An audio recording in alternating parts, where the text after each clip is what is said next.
Yo. Yo.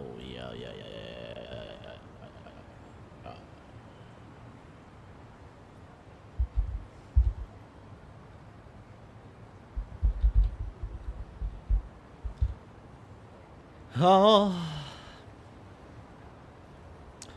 Alright, let's go to Kamurocho. Nothing to eat. Nothing to eat, man.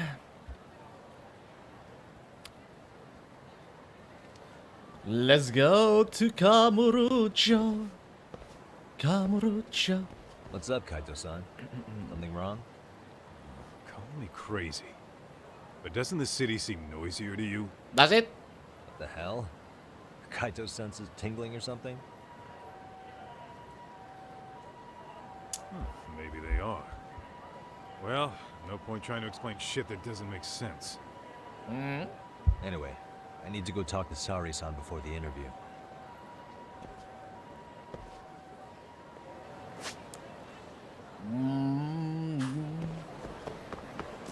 Let's go then. Let's go. There is a cat.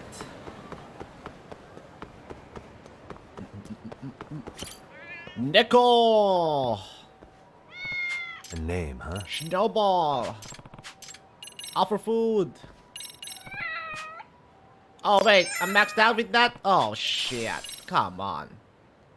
Too fast. I was already maxed out with the cat.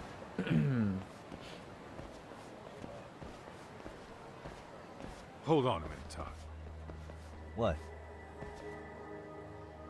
I'm noticing a lot more punks scurrying around than normal. Something's up. Something's up. Really? Huh. Maybe so.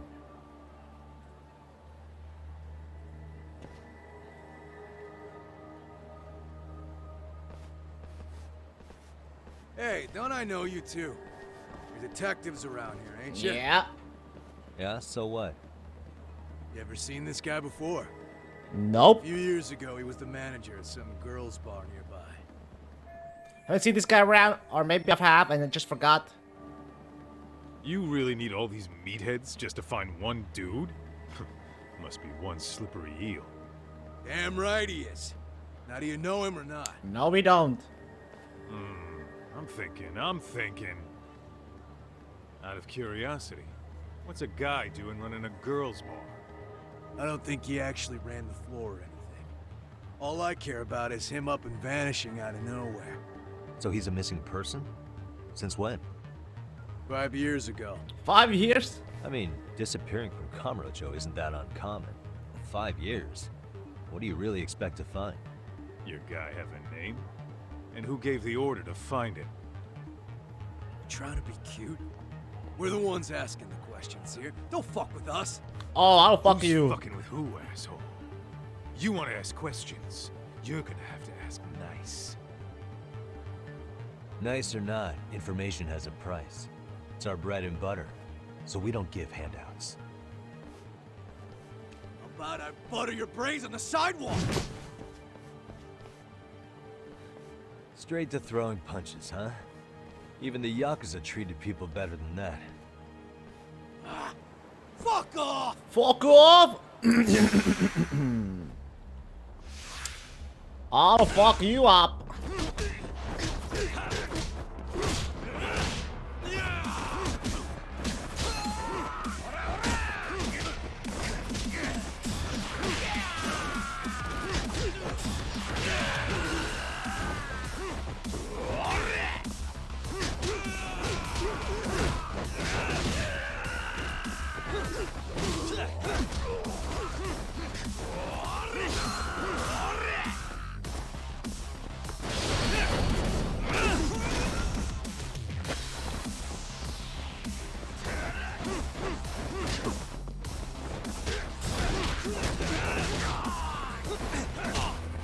Oh!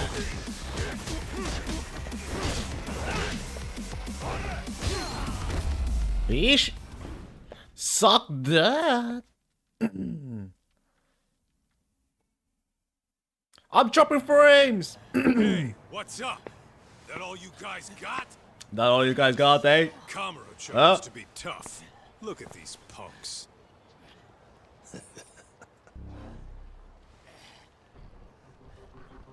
Gaito-san. Huh? What up? It's Akutsu. First name Daimyo. You know him? Former Tojo clan guy, ex-Yakuza.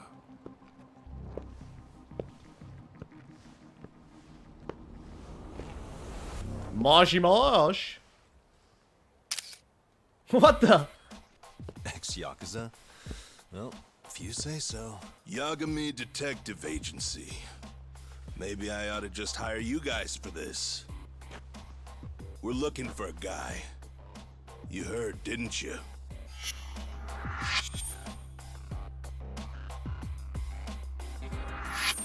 This guy you're after, he was some kind of girls' bar manager here in town? I take it this manhunt is your idea? Nah. Soma's taking point on Soma?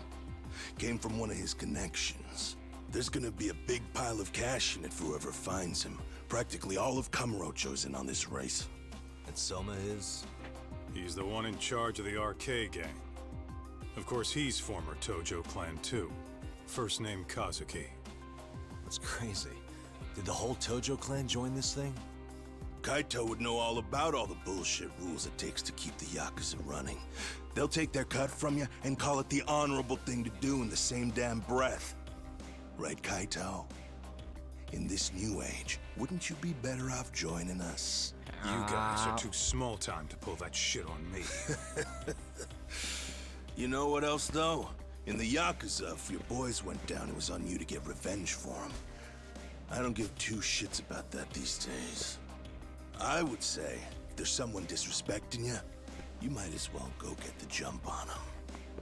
I would walk right up and stick them in the gut. Right. You wouldn't even see it coming, detective. Yeah? So don't go disrespecting me. There won't be a warning next time. Okay. Akutsu, you said? Hello, motherfucker. Did he get very far in the Tojo clan? Yo, Spirit. He may have had Hello, the potential, but hello. never got to Happy make Friday, it. mate. The whole thing came crashing down before he got his time. Happy in the sun. Friday. Soma's the same way, actually. They both tried to climb up the Yakuza ranks, but then the families disbanded. And by the time that happened, all the pawns were cleared off the board. So, now they're ex-Yakuza in the win. And along comes this gang without all the rules and systems they were dealing with. You end up with RK, a network of thugs. RK, huh? RK? What does the acronym stand for? Who the hell knows? Oh, you finished God of War 2018. Last I night guess they thing out wanted to Platinum sound before I more move on to Ragnarok, which means They using a think they guide can to find out the replace the artifacts and Tojo all the ravens I missed. Pretty big shoes to fill. Yeah. Damn, you finished it, I wouldn't huh? say they've been discriminating. Did you enjoy it? Civilian punks who want quick I actually cash are haven't. easy I don't. recruits. Yeah, I think I'm Our doing kid's 100% happy either, to scoop either up. the game. Next thing you know, you've got an asshole. But you already own That's Ragnarok? unfortunate, but speaking of the You Tojo liked clan, it? have you talked to Higashi? Very good. lately? It's very Yeah. good. As far as ex-Tojo clan guys go, You haven't bought it he's yet? one of the good ones. The family left him in I'm still charge of waiting. that arcade, and I'm now still they're waiting for the gone. sale. He's basically My the sale. owner. I heard he even gave some of the younger family guys jobs. If you get a chance, you ought to show up there every once in a while. Nah, Higashi. I am the last. It should person go in on the sale world either that way wants to this see year, it. hopefully. I think. I will have, but my nearest GameStop didn't have any. New physical copies. No physical copies.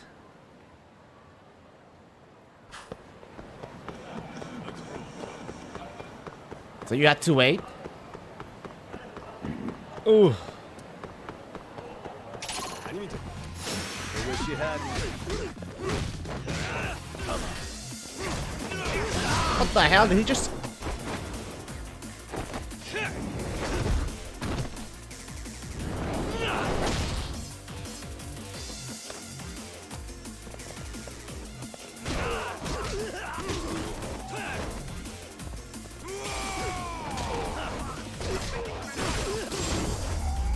Stay the F down. Really, guys?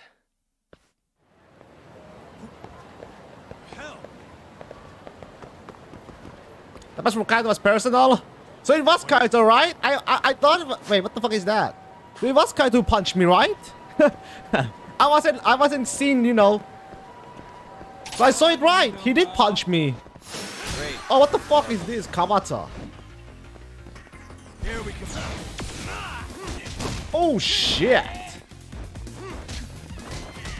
Okay, maybe it's better to use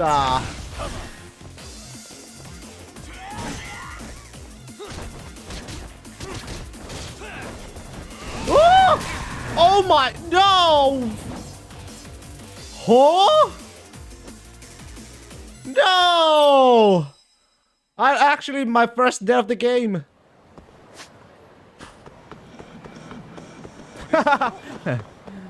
Oh man. Okay. I got my ass whooped there. Jesus. The heck?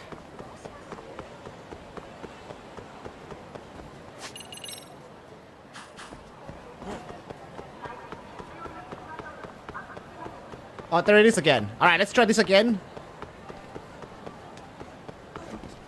Oi!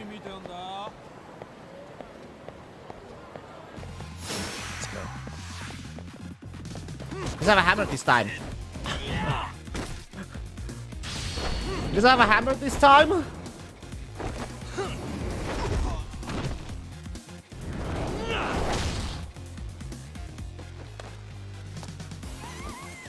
Soji. Woo! You know what?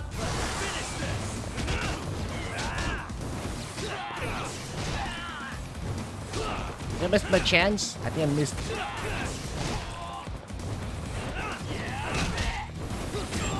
Oh my god, yeah, this guy. Really, guys? 50k, I'll take it.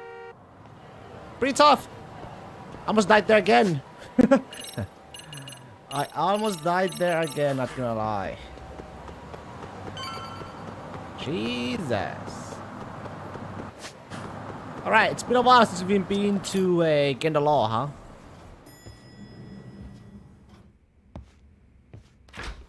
God damn, Kite, why didn't you punch me? Oh, sorry-san. Yagami-san made it. Sorry for the wait. I ran into some typical nonsense. We good to go? I've been good to go for a while. Ehara's waiting, and so are the answers.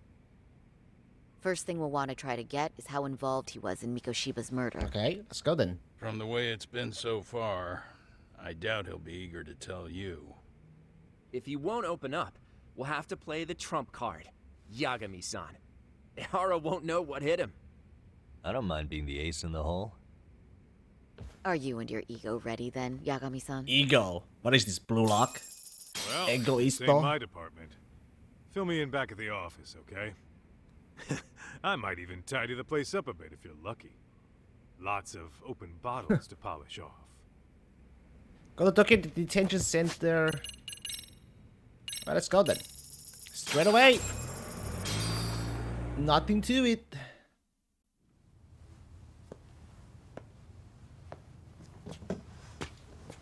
This guy. I thought you'd lost already. So, what more could my lawyers want from me here? Well, normally I would say the same. However, a corpse turned up as you said it would. It turns out you have a penchant for prophecy, Ehara-san. Prophecy, huh? Kinda dramatic. Anti-nuisance ordinance defendant Akihiro Ehara. No Hoshino today? Did you fire the poor guy? Yagami's my name, sir. In a past life, I used to work with Genda and Saori-san. But today, I'm at Serio High School in a contract advisory role for one of their clubs. Serio High School? That's right. It's the same school Toshiro-kun went to 4 years ago. You'd know it. I happened to be out there working a separate case. But that was when Shirosake-sensei called, and so that's why I'm here. Well, well. Okay. Why are you here then? That'd be obvious at this point, I'd think. As you know, Mikoshiba turned up as you said. His body was found in a warehouse. The question is, why did you know that well enough to proclaim it in court? You might say it was a miracle. I wished hard enough for it to come true, and suddenly it did. Care to tell us why you'd wish for a miracle like that? Do you really need me to explain why? Mikoshiba, you blame him for Toshiro-kun's death, don't you? I do. Even though when you took the school to court, no evidence turned up.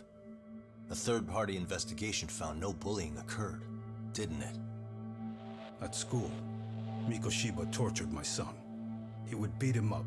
Man, and then as he'd a parent, demand all I his money. kind, you know, That damn kid If was I a star was a student with parent- high grades. My son's own class wouldn't stand up you know, to avoid being beaten. I would agree with this Toshiro guy. used He'd steal money from me or his mother to make sure Like- he could pay Mikoshiba off. A teacher Our bully? son, you You're a seem to parent? know No, I'm not a what happened parent. to your son. But if I was, Do you have any proof? man, if I knew a teacher would bully my I'd lost own if I child did. too, beat That him school up, can rot in hell for all I stealing his care. money, Speaking of, mate, and you know, know you what take I'm you take this to the convicted court, for. but It was you being a know, pervert. nothing happens. I admit to everything. I groped a businesswoman's damn. ass in plain sight on a full train. There's no way. Hopefully, I'm not a I'd parent yet. appeal. Hopefully. So as for my defense, I'm in no need of lawyers anymore. Ehara-san, just a second. Why would I give you that? Yagami-san? Hiro Mikoshiba died in a lot of pain. His final moments were truly horrific. The last thing he felt must have been fear. After slitting his throat, his body was left to rot. Doesn't that sound great? Damn. My gut telling me Ehara's guilty for sure. There's no doubt that he's connected to Mikoshiba's murder. I need to hold his attention and convince him to stay. Gotta make him understand I have more info than the police do.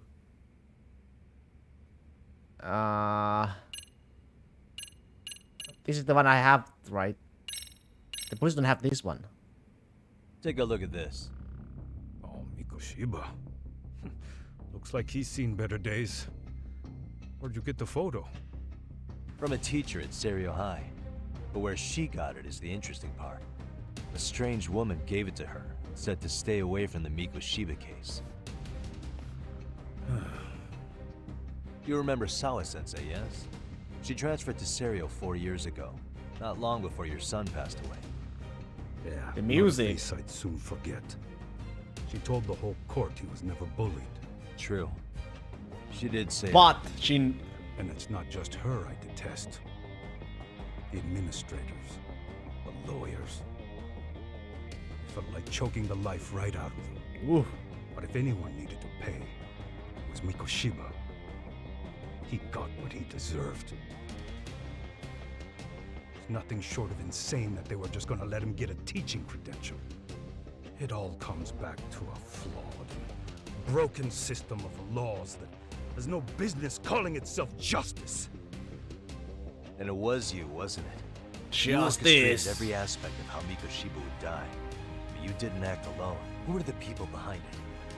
How'd you convince them to kill a man? That's a good one. You, my friend, are way off. Way off?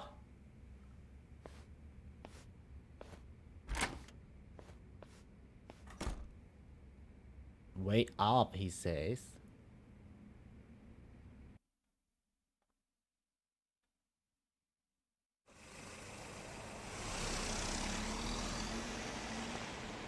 The way that interview went, Ehara's definitely guilty. But if we can't connect him to the murders, we're left with no leads to follow. Yeah.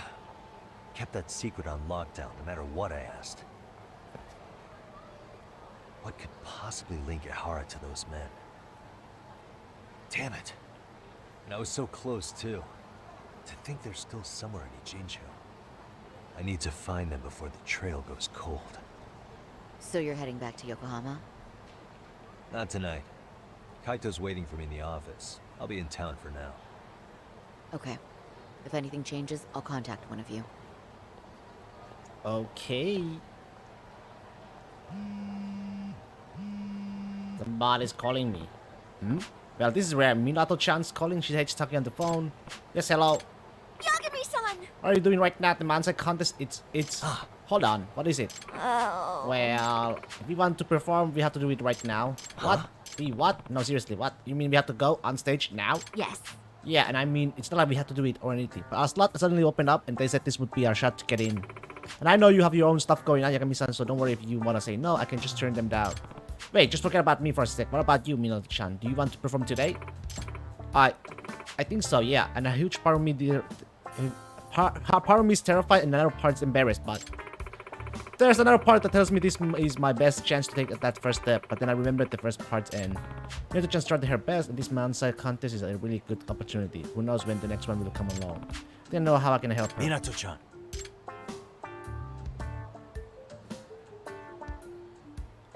Once I'm ready... Yes. Oh. This is the girlfriend thing, right? The girlfriend in this game... What the hell? Huh? Yeah. This is the girlfriend. Thank you. They made the girlfriend stuff in this game Gotcha. kinda bad compared to the first game. I don't really care about Minato. The first I really don't care about the girlfriends at all. Alright, there should be a side quest, yeah. I have.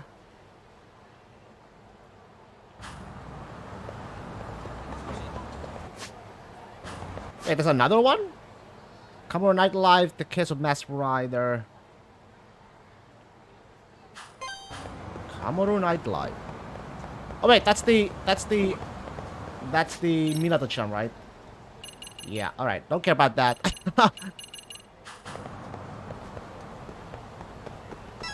There she is. Oh no.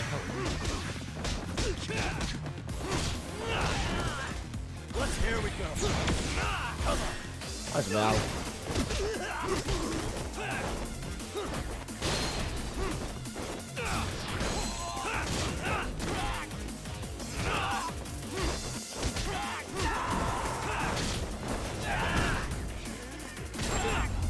Here we go. And stay down.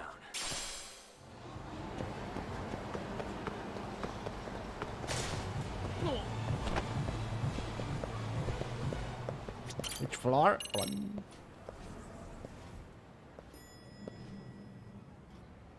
Oh, nice. Is the guy?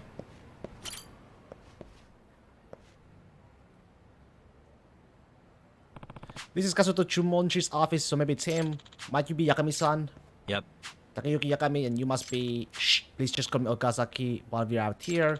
You never know who might be listening. Very true.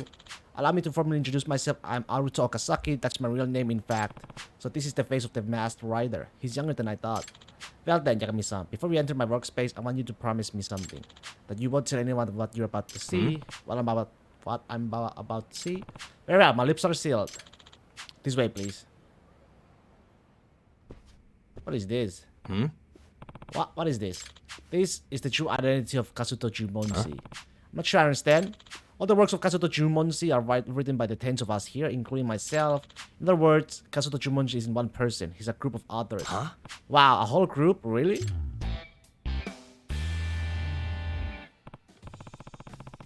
So that's how you write books in so many different genres at such an impossible pace.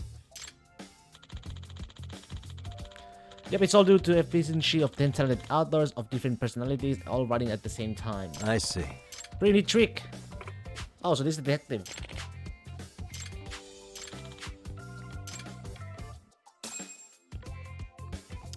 So what is the request? This is a real surprise. So many people are writing as one person. Yeah, I don't know of other groups like us, that's for sure. Truth be told, each one of us is a failed author.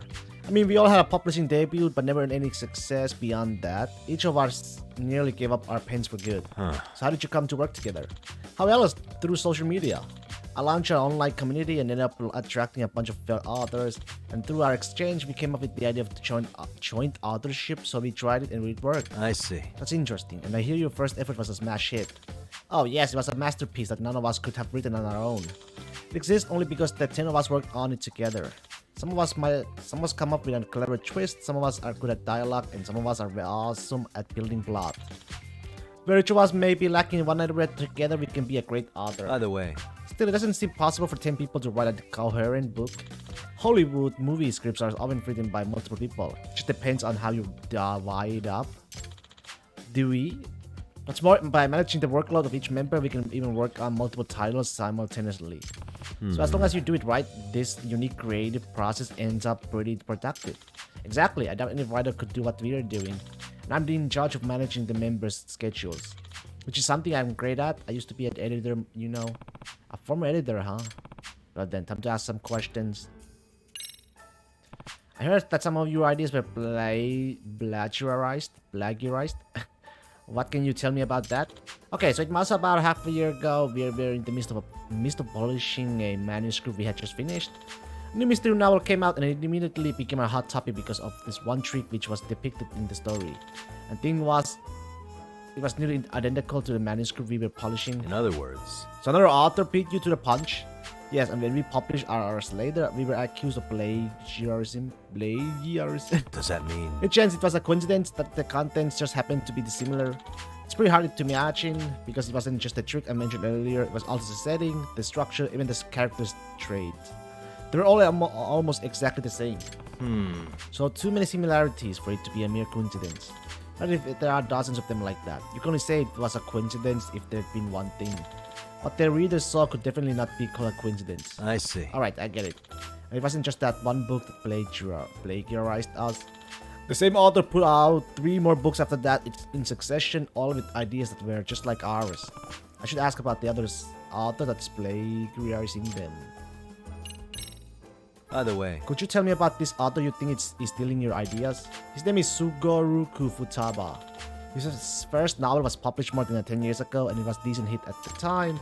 He even won an award in some mystery novel contest, but after that his books seemed to go nowhere. People said he was just a one-hit wonder. But then all of a sudden that one-hit wonder came out with a new book that turns into a famous bestseller. Right? And that book was nearly identical to one of ours we had yet to release. So one after the other, Mr. Futaba continued to publish books that closely resembled what we were working on. All of them bestsellers. Now people think he's made this miraculous comeback. I mean, if you're so suspicious of this guy plagiarizing you, why not just sue him? I did think about that, but if we took this to court, we might have to reveal the secret of Kazuto Jumonji. I think it'd be hard for us to tell the truth in court while also hiding how we write, don't you? Yeah, it probably would be. You know, it could be that the author is fully aware that you're powerless to take him to court, and that's why he steals from you. If that's true, it would be completely infuriating. Unforgivable. I heard you have already asked other detectives to look in this matter. Yes, there's been 3. does that mean? What kind of investigation did they conduct?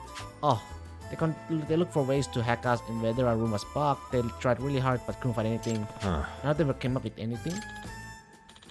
Nope, and yet our ideas kept being stolen. You really gotta wonder how in the world it's been done. This could be a top notch to crack if the perps already evaded 3 different detectives.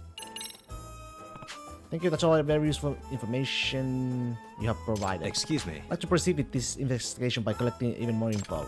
Is it alright if I interview the other authors too? Yes, please do. I have already asked them to cooperate with you. That's great. I appreciate that. Alright, time for a thorough recon mission. Thorough recon mission, huh?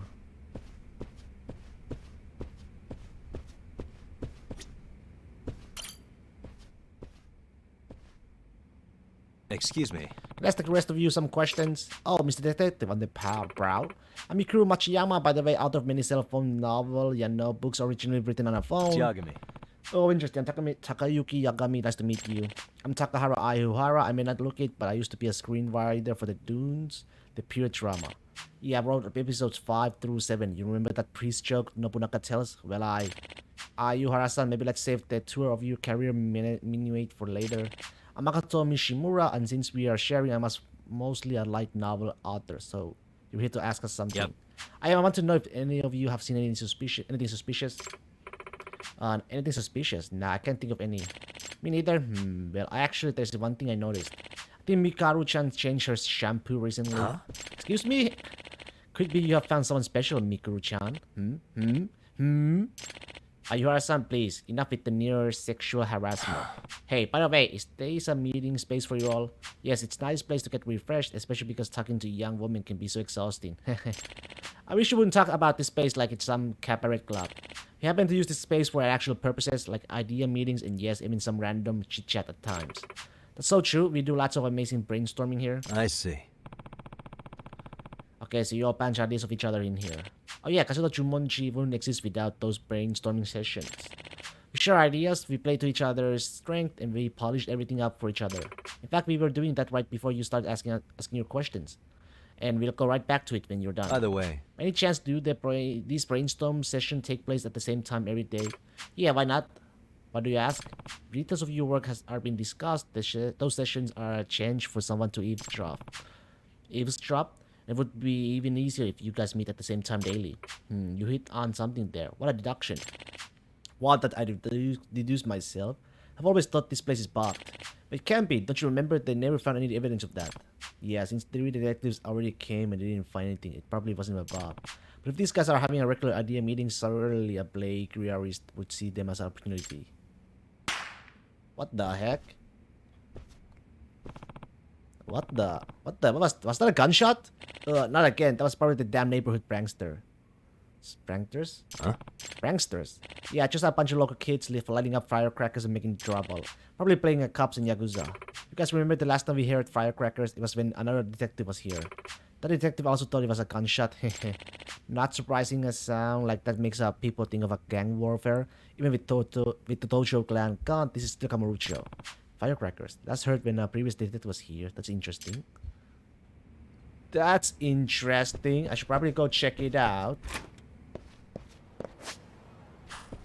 Right?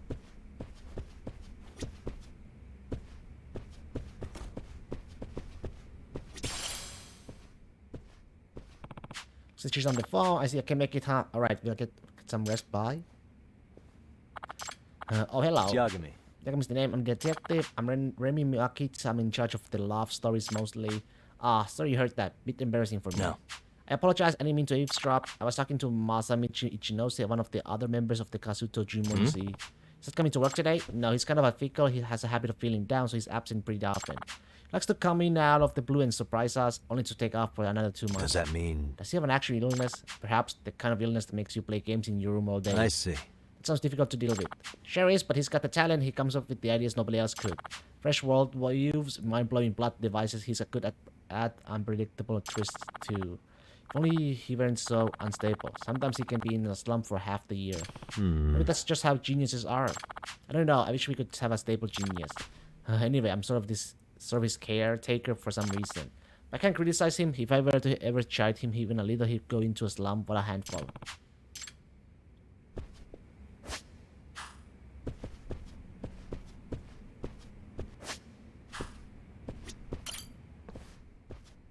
Excuse me. He's not gonna talk, huh? Hello? This is going to be a masterpiece. I'm a genius. Once Malapes gets into his zone, he can't hear anything. Talking to him right now won't do you any good. Oh yeah? He's so skilled at fleshing out characters, he just really breathes life into them. This guy's gonna be awesome. And he'll provide a fall into the protagonist's weakness to boot. Nice! Who knew the hero had this side of his character? It's like finding gold in the right river. Let's look absolutely full of life while he works. Honestly, he's a character himself. To be unable to hear anything, that's another level of focus.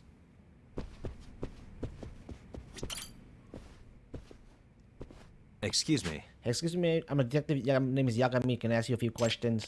Oh, Yagami-san, Okazaki told me about you. I'm Takashi Hojo. In the world of Kazuto Jumonji, I do the science and military research plus security for the office. I am a Sato. I research Western mythology and civilization. You might say I'm the fantasy buff too. You're here to look into any spy activity, aren't you, Yagami-san? We've been taking measures against spies ourselves. Yeah, what kind of measures? We set up a hidden camera to catch anyone who tries to sneak in. We actually already had a security camera, but we felt one wasn't enough. After all, we were still getting our information stolen, and with locked doors too. At this point, we figured we just gotta outsmart the perpetrator. There was nothing in the security footage? Nope, and no evidence of breaking either. Still, information was getting stolen. It still is, so flipping weird. By the way, have you taken any anti-hacking measures? Of course, with so many leaks, we started keeping our writing computers offline. I see. Well, that sounds like a good move. Any chance of a leak coming from memory devices which gets taken outside? I doubt it, which we strictly prohibit anyone from removing devices like USB memory sticks. I remind people of that all the time. I haven't gone so far as to search their bags though. I don't feel the need to do that. At the end of the day, we trust our members. No chance of information being leaked, and a low chance of any burglaries. Okay, thank you for your cooperation.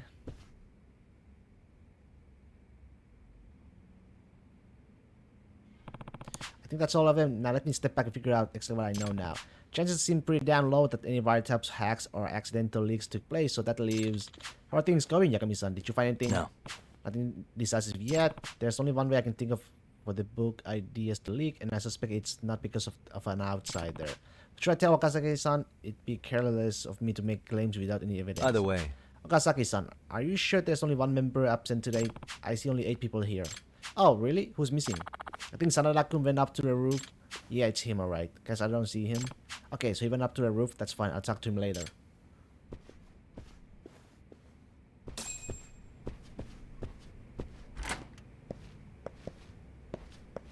How do I get to the roof, though?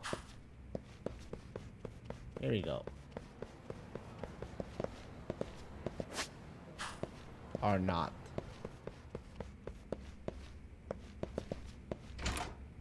Oh, yeah, this way. There he is.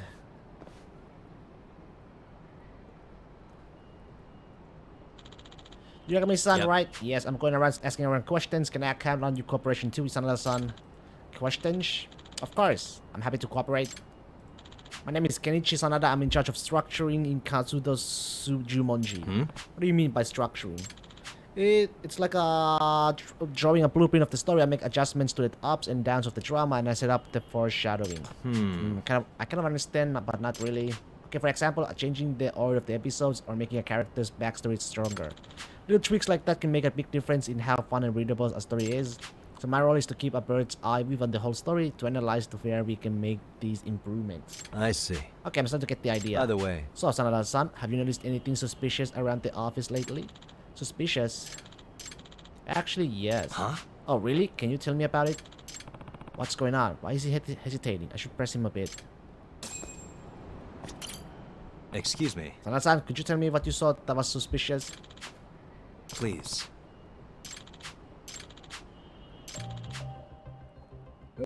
Huh?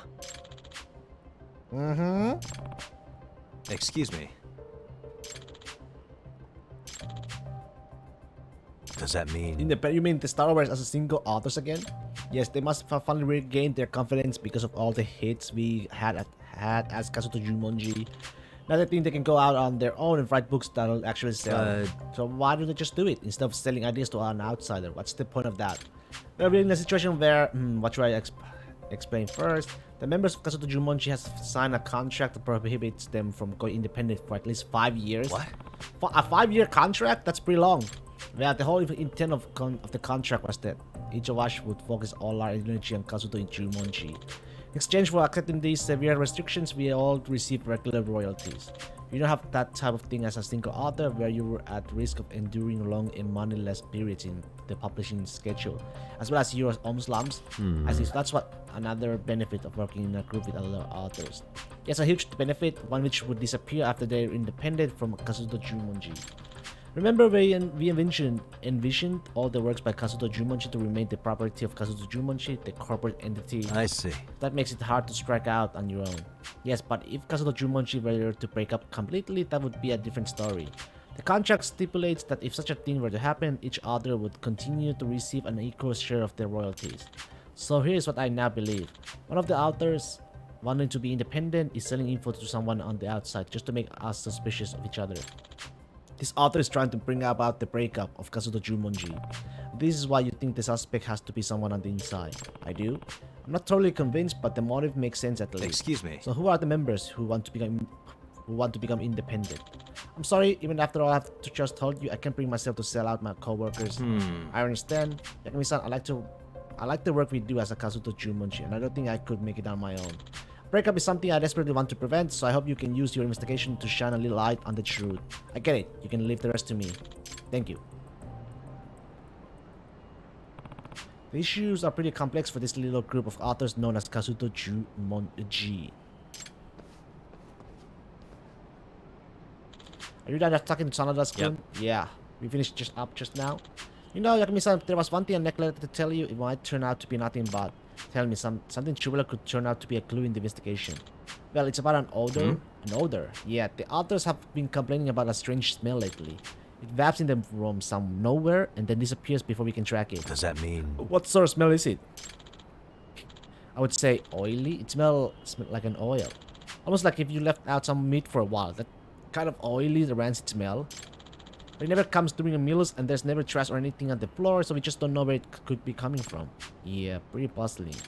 Sorry, this probably has nothing to do with your investigation. No. All hints are valuable. I'll start paying attention to any smells in the air.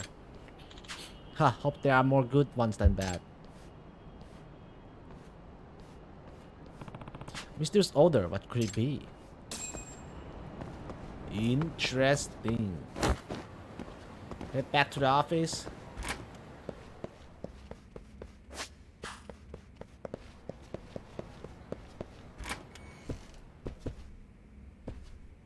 Okay, I'm in. Please feel free to look around the office. I already told the others to keep out of your way.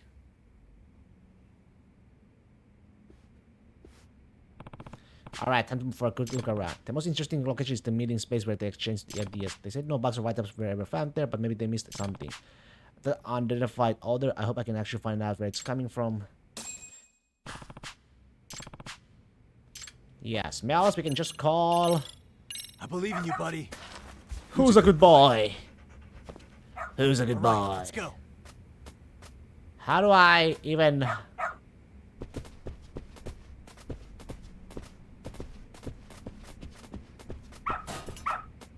What? Good dog.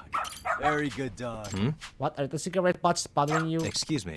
You love smoking in this office? That's rare these days. Yeah, some of the others say they can't come up with the ideas unless they smoke. I'm aware most of us is banned smoking, but this is ours, so we're pretty lax about it. Of course, the non-smokers aren't crazy about it. I see. Okay, is that also why you have the window open in December? Yes, the ventilation system never lets enough fresh air inside. Miguru-chan, the young lady opens the window at the start of every more meeting.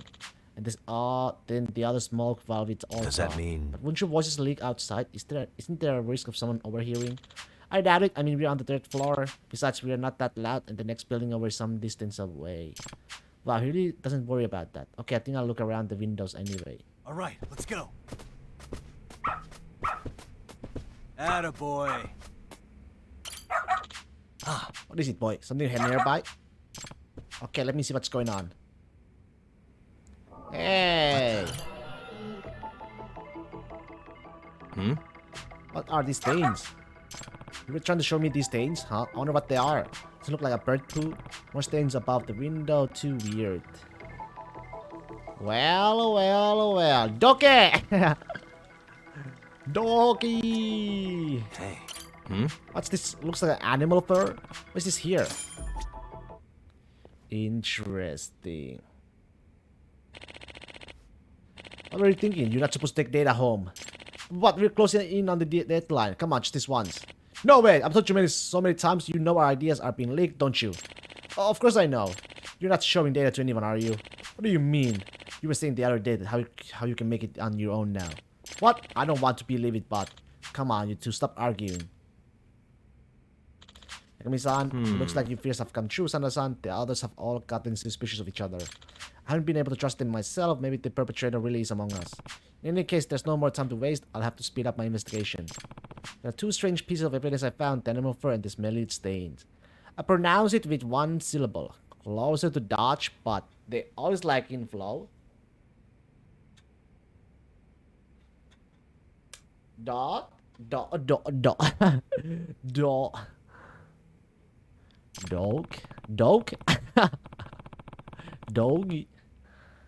The smell is really strong too. Maybe I should get Rambo to sniff out its source.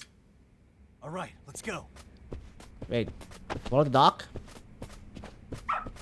Good dog. Very good dog. Doggy.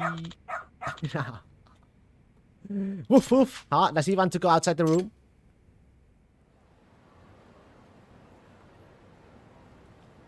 Again? Hmm?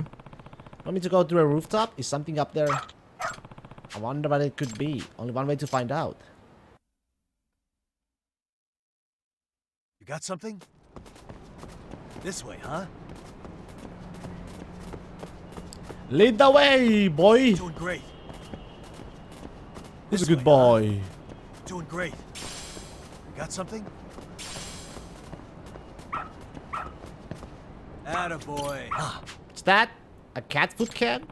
What's this doing here? This must be what caused the stains at the office, and those stains could be emanating the smell. Cat food. Cat food does smell though. Raccoon, do you suspect your own teammates as well? I think there is a possibility, or rather it's the only possibility left after the process of elimination. What are you saying? We shouldn't keep turning a blind eye, Okazaki-san. We should confront the facts and expose the perpetrator before Kazuto Jumonji implodes from within. Sarada-kun, are you saying... Oh, Yagami-san. Sarada-san, I think you can hold off on your big confrontation until you hear the results of my investigation. Huh? Did you find something? Yes, I think I figured out the suspect's unique strategy. Really? The two stains in the office, the animal fur, and the can of cat food. The window that always opens during their idea meetings, and then there's the reason detectives couldn't find any wiretaps or hacks. If I combine all of these things, I got enough evidence to expose the truth. I'm going to deduce the suspect's identity and how they did it, based on the evidence. Firstly, the method by which the suspect was stealing information was... spies. There's a spy on the inside. I assume you have some evidence if you are accusing one of us? No. It's a process of elimination. If there was no hacking or bugging, that leaves us with a spy. But do you have evidence? If we are going to point fingers, you have to show us something. No, I don't really have any evidence. My apologies, let me think this over. Firstly, the method by which the suspect was stealing information was... What?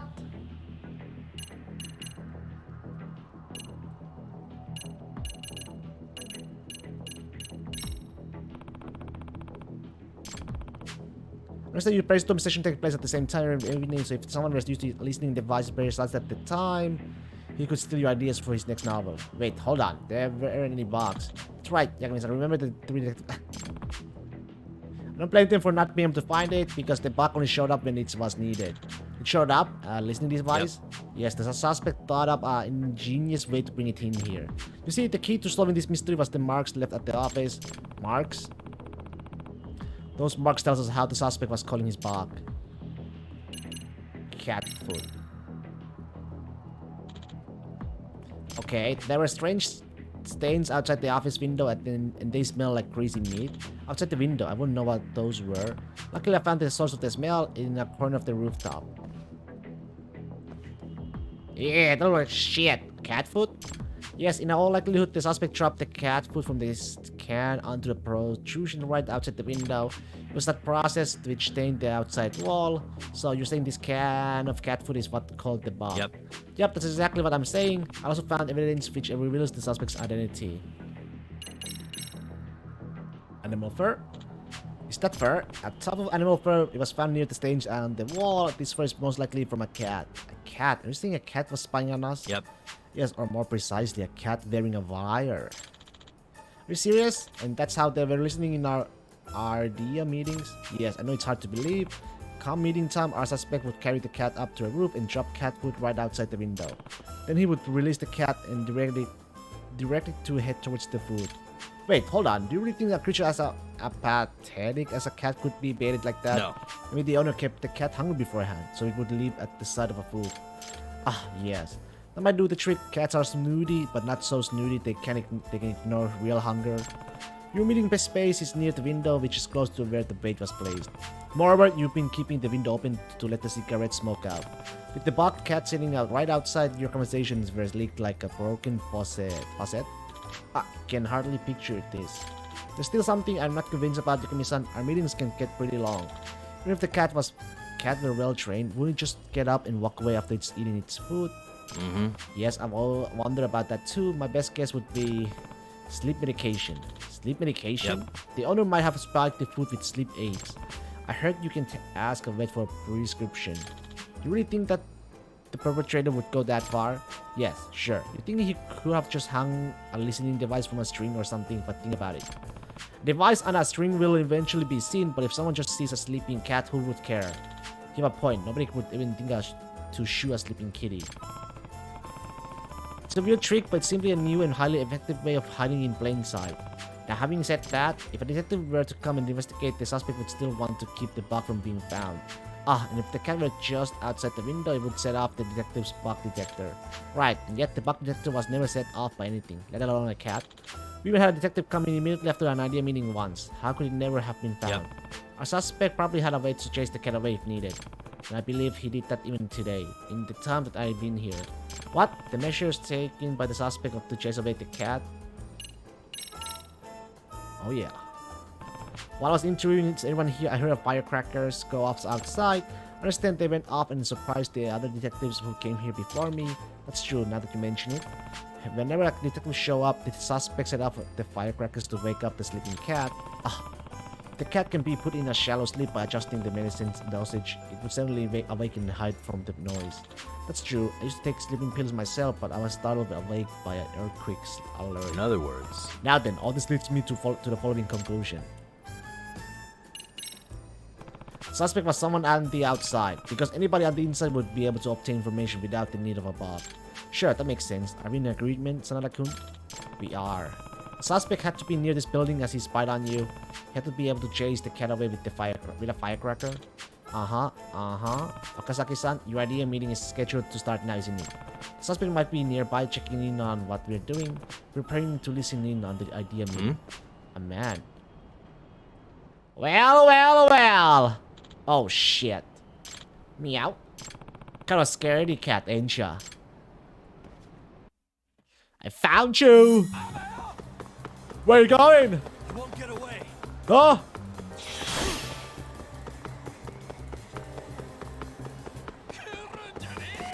Kurun-chane! Now you started it! You better run! You better run! Oh! Oh! Oh! How did I F that up? Oh!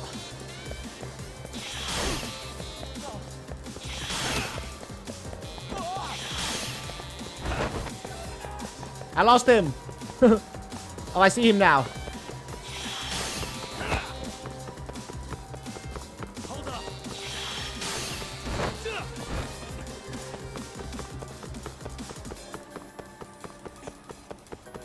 What are you doing?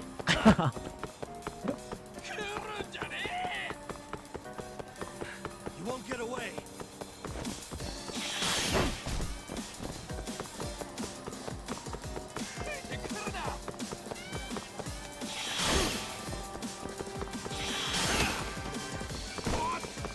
Sorry! Hold up. God damn it! Woo!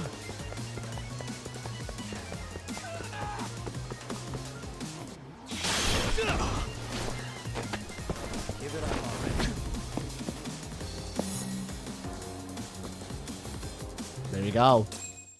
There we go, baby. Hey, So you're the one who's been spying on the office of Kazuto Jumonji. I don't know what you're talking about. This can of cat food. It had your fingerprints on it. You didn't need to wipe them off. What? I can hand this over to the police, you know. Oh, damn it. Of course I don't actually have any fingerprints, but this is in a courtroom, so I'd say I'm allowed to bluff a little. It's time to give up and admit you to crime. Forget it. Give me back that cat food can. Okay, dude.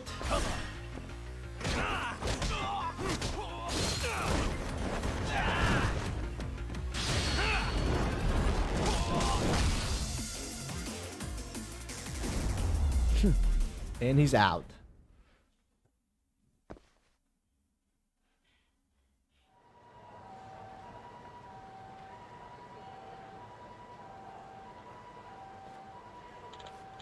Okay, I'm sorry. Hey. So who are you? Were you stealing the writer's ideas?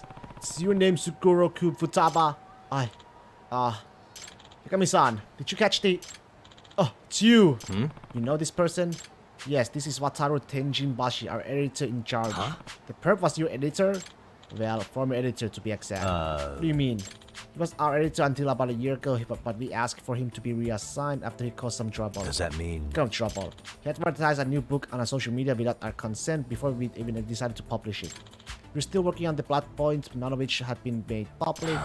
So your own editor leaked the classified information, and then the readers were expecting this great novel when we didn't even know how or if we were going to complete it. This guy even disclosed a surprise twist in the story in an effort to save his marketing campaign. And in the end, we had to scrap that novel and start another one from scratch. So that's what happened. It's your fault. All this is your fault. Excuse me? What? After all of that happened, you decided to release your Sleeping Detective series with another publisher.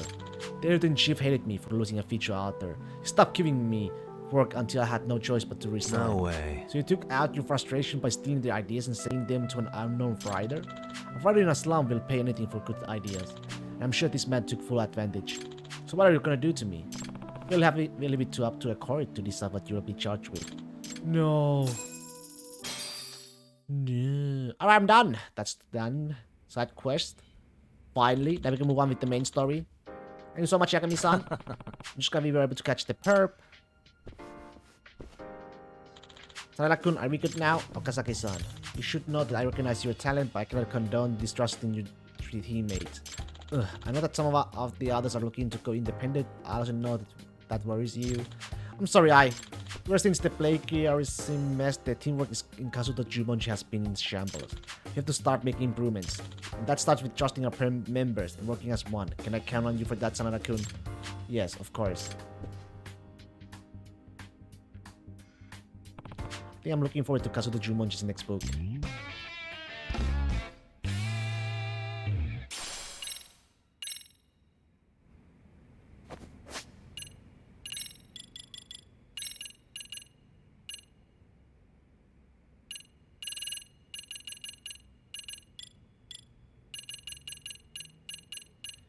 Okay, let's go.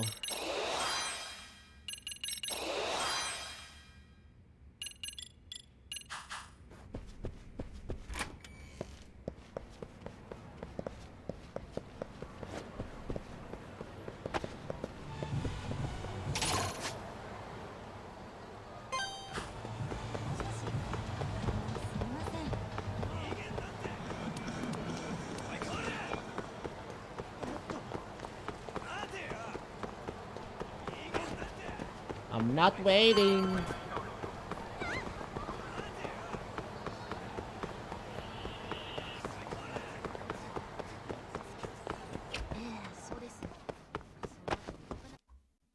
All right.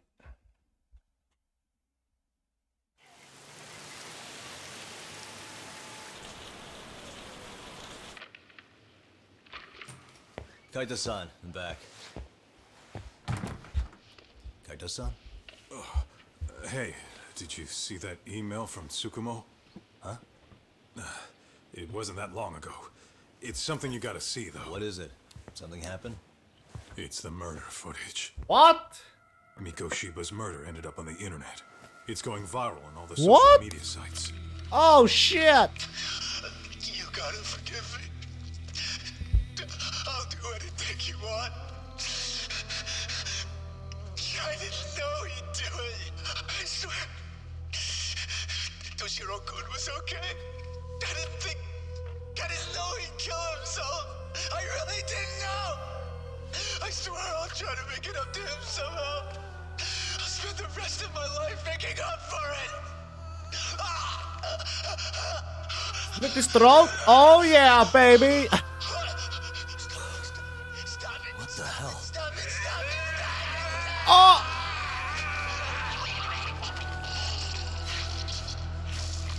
Jesus!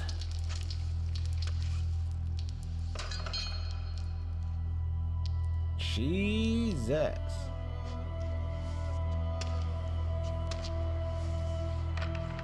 Oh! Oh! Oh! Ehara!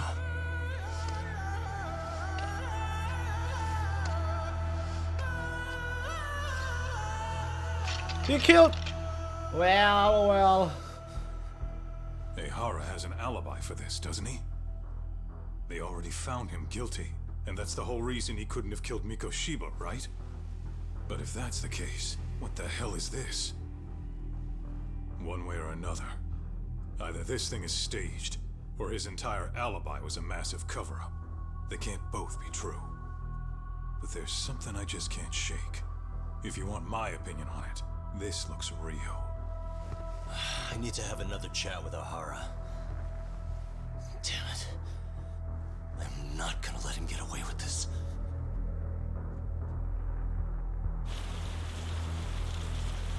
Damn. Trending video. Chapter done, huh?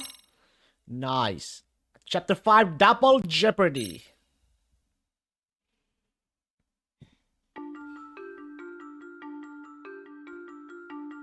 A train groping and a murder seem to occur simultaneously.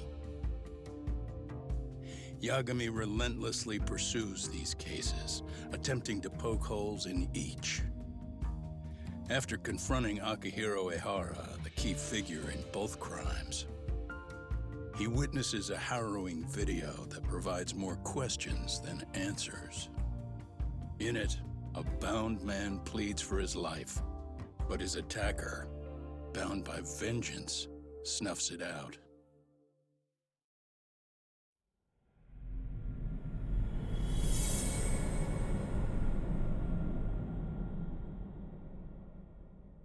Damn.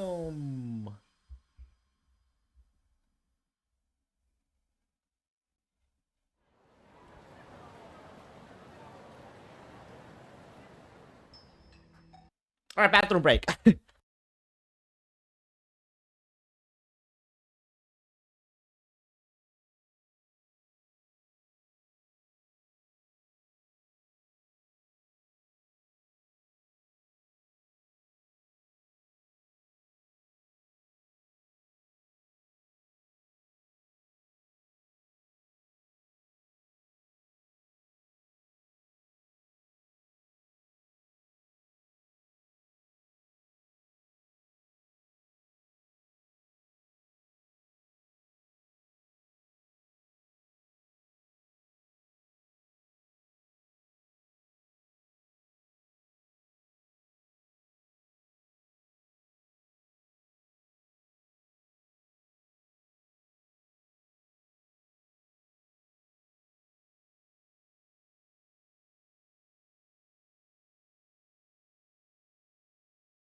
Okay. Oops. So the murder footage is already making the rounds online. I don't think it's showing up on TV, though. Yeah, the net's a mess right now. It's all unsubstantiated rumors and unverified sources. Typical, really. An ex-cop going from by-the-book sex offender to vigilante avenger overnight is prime forum drama. Sentiment seems to be swinging in favor of Ehara, but there's plenty of folks on the fence about it, too. The reactions have been all over the board. Do we know if that video is authentic? I mean, CG has come a long way, right? Oh, or perhaps a deep fake. That is plausible. AI has reached the point where it can generate pretty convincing facsimiles. Someone even made a video that made it look like the US president was saying a bunch of crazy stuff. And that's just the tip of the iceberg. Deep fakes are only getting more authentic looking. Can't guys like you tell if a video is fake or not, though? Aren't there any signs? Oh, there are several telltale signs of a video being doctored. So I ran every check I could think of on the murder footage. And wouldn't you know it, nothing came up. Most likely, we're looking at the real deal. Most The likely. real deal, huh? Well, no one can claim with absolute certainty that it wasn't altered in some way. Which means it's not substantial enough to prove Ehara's guilt. At least not in a court of law. Gotcha. Do you know when and where the footage was uploaded? It was posted sometime last night, but the source is too hard to pin down. The uploaders spread it across multiple servers overseas in a well-concerted effort to hide their tracks. Makes sense. But I'll bet it ultimately came from Mikoshiba's killers, no matter how real or fake it is. How do you figure? Think about it. No one could have staged that unless they knew the specifics of how Mikoshiba was killed. From how he was positioned to little things like the blood on the ground, every last detail was just as the detectives described it. That's a good point. All this browsing's really taken a toll on the old pinky. Would the killers go through the trouble of spreading this footage? What good would it serve them? Causing a public uproar, obstructing the investigation, whatever the case, I still have some interviewing to do. Looks like another visit to Ehara might clear things up. You should ask Shirosaki-sensei about it. Yeah, that was my thought too.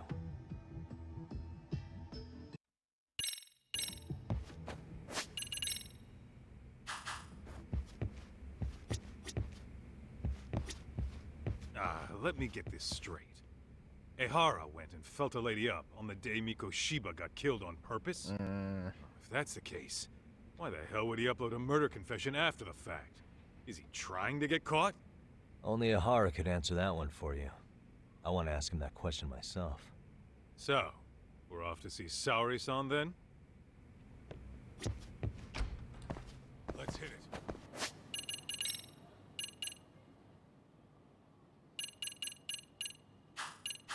Oh well.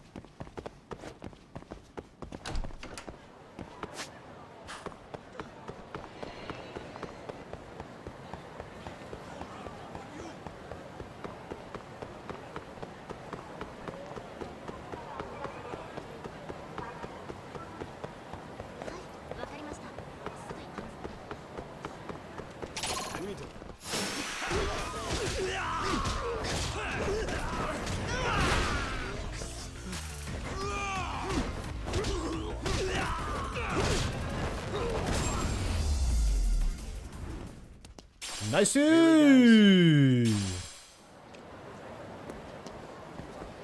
roll,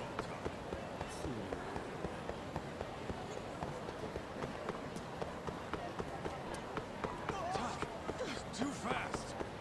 Too fast, you say?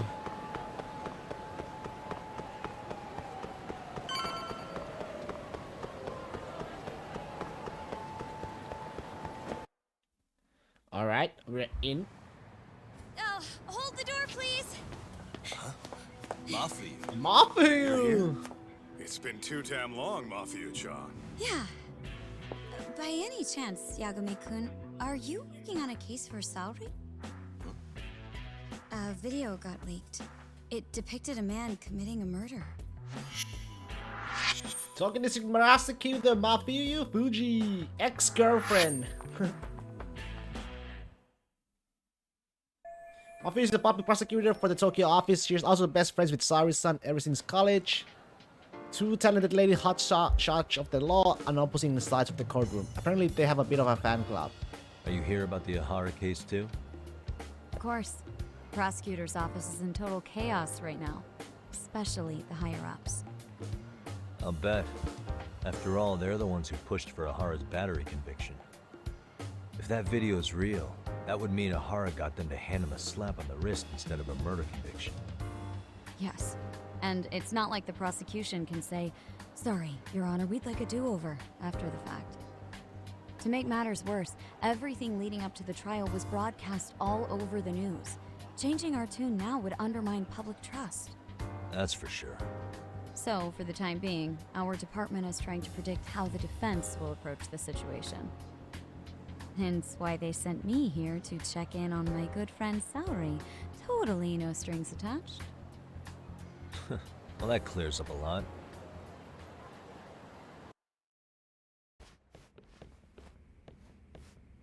There you kids are.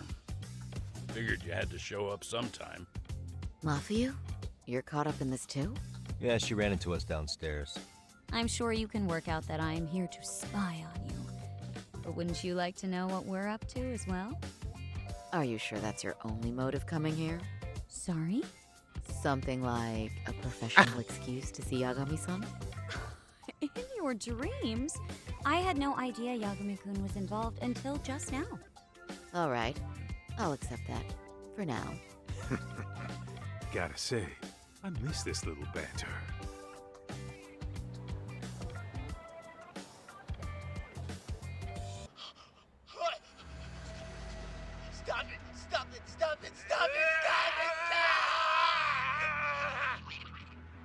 Needless to say, our office is going through this footage with a fine-tooth comb. That said, they've already determined their stance. They've deemed it an unreliable source and therefore useless as evidence. Basically, they want it to look like it was considered and already thrown out.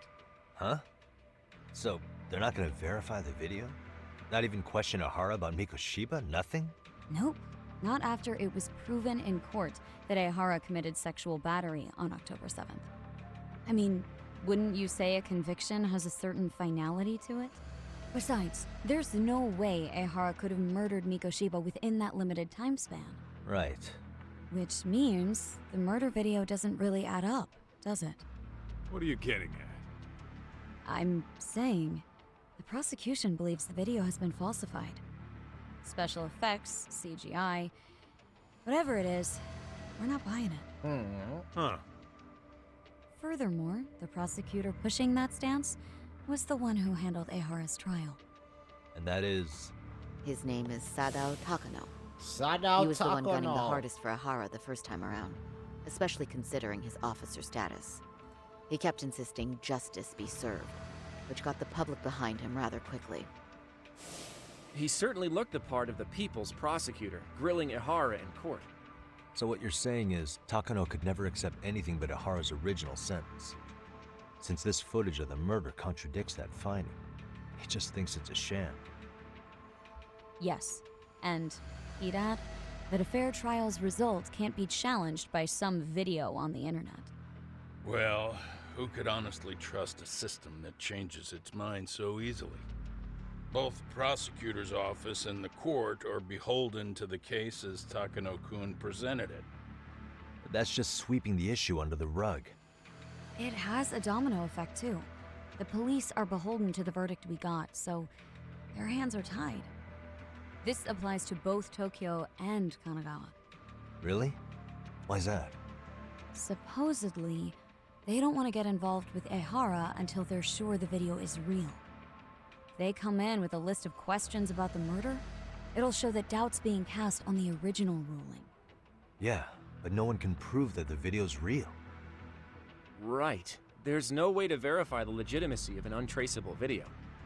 But if the police aren't allowed to see Ehara, he'll never even become a suspect in the murder.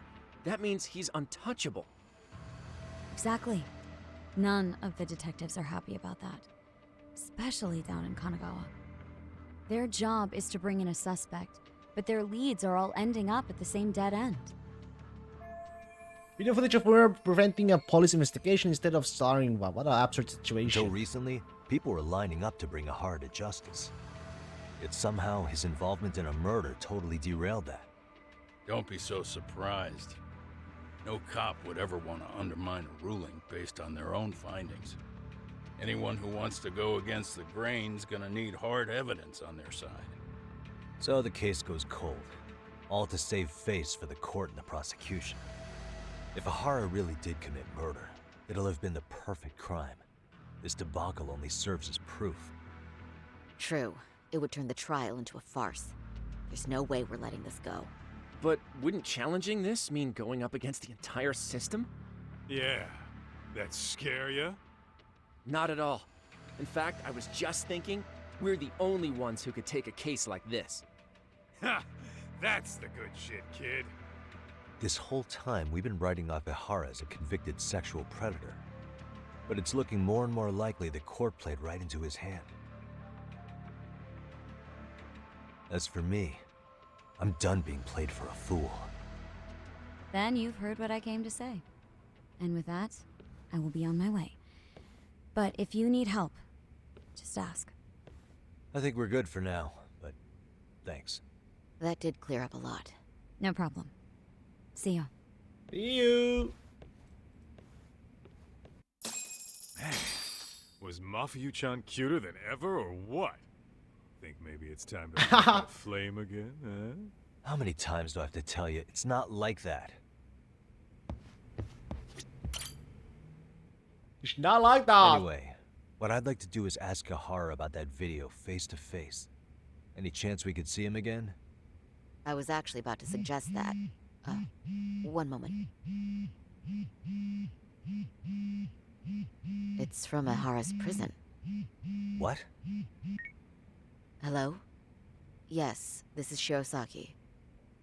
Yes, I can talk. His prison? Why would they call us directly? Guess we'll find out. Understood. I appreciate the candor. That was one of the prison wardens. He was asked to convey a message from Ehara. About what?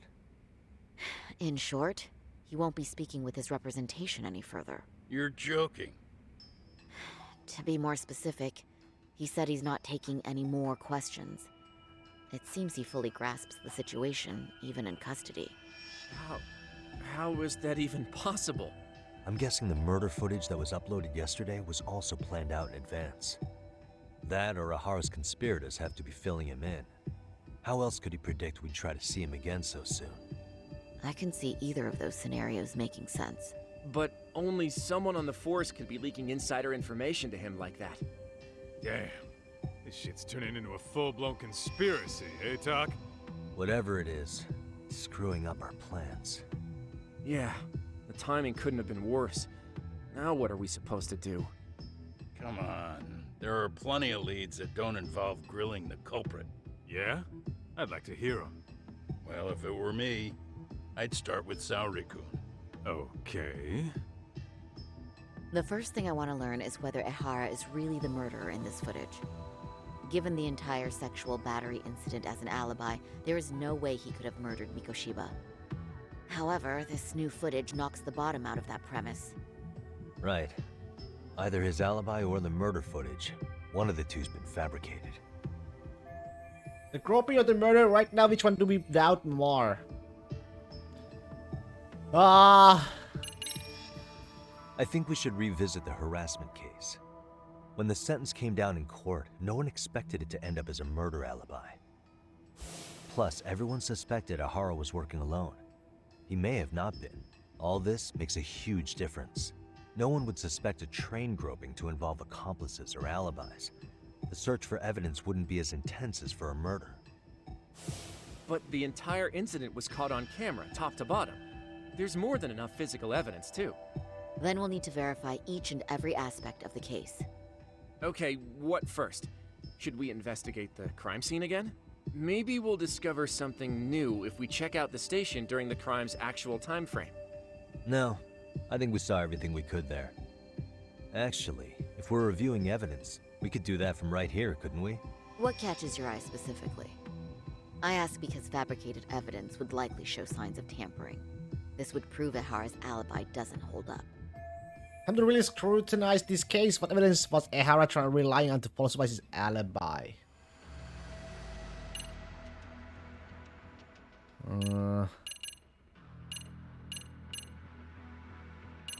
Train car security? No, I think it's this one. This part's still getting to me. The security footage from Ikebukuro Station shows Ehara arriving at the platform around 7:50 a.m. He just stood there for over an hour until boarding the 906 train. He was looking for a target, right? Yes, but Ehara says he was deliberating whether to go through with seeing his wife. After all, the two are separated. Could there be any chance this is an Ehara imposter? Huh? Using the hat and shades to make it less obvious? Think about it. If Ehara had a double, he'd be free to murder Mikoshiba in Fujincho at 7:30. Then a few hours later, just past 9 o'clock, he swaps places with the stand-in and gropes the victim. I actually considered that possibility, but there wasn't an opportunity for any sort of swap to occur. None at all? See, Ehara was caught on multiple security cameras standing right by the victim as they board the train, and the camera inside the train car continues this unbroken footage. At this point, Ehara gropes the victim, as proven by the trace elements detected. Then once the train arrives at Shinjuku, Ehara flees the scene, and is promptly tackled by passers-by once the victim calls for help. After that, he's brought into police custody, and eventually booked into jail. Man, I thought you had something there. A stand-in would have really fit the bill. Right? Since we're pretty sure Ehara had accomplices, why not assume one could have been his stand-in? As we discussed, there was no opportunity for any sort of person swapping to occur. The victim felt a hand reach up into her knee-length skirt, scaring her motionless for the full 6-minute ride to Shinjuku Station. Could you describe the victim for me? She's an office worker married to an industrial designer. Also has a 6-year-old son. Full name, Yui Mamiya. Yui 30 years old. Mamiya. A wife and mother. Perhaps if we talk to Mamiya-san directly, she could give us more insight than that video. She may even recall something none of us know, upon learning Ehara's alibi might have been fabricated. That's a good plan. We'll finally have a fresh source of info. In that case, give me a moment so I can get a meeting set up. We should have her address and other information somewhere on file. Bear in mind, Mamiya-san was the victim here. As the assailant's defense, I doubt we'll get a warm welcome. That's pretty standard for us, I'd say. Nobody rolls out the red carpet for a detective, right? Right. Yeah. Say, Kaito-san, it looks like we've got some free time, so let's say we grab some food. Now that you mention it, I am getting hungry. It's chow time, baby.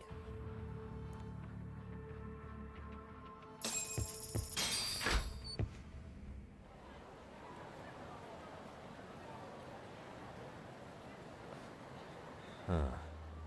Well. You think they want something?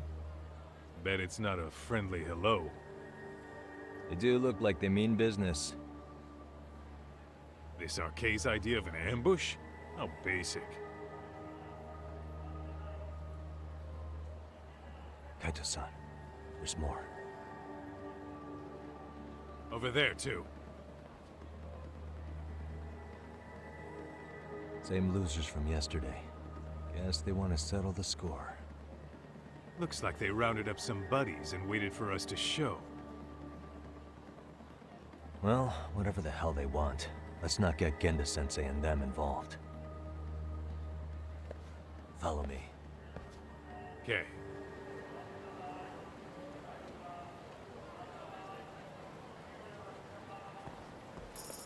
We're going.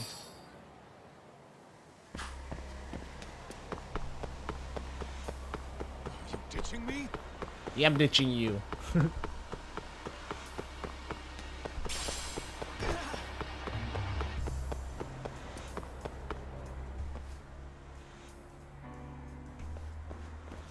Alright, I'm getting fed up with this shit. Why haven't they made a move yet? It's like they're waiting for something. Whatever it is, they're taking their sweet-ass time. Hey! Quit dicking around and come get some! What the hell? They're just gonna keep stalking us? Nope. Thanks for waiting, assholes. Oh! Let me guess. You're RK too? Bastard went straight for our heads. Are you nuts, guy? Shut your mouth. Okay, shut my mouth, huh? Come on.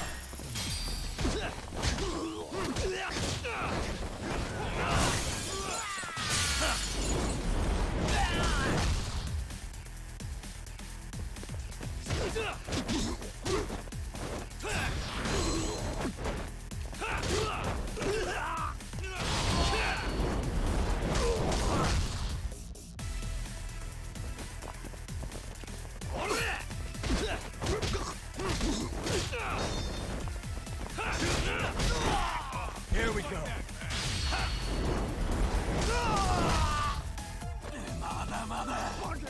Mother, just stab me?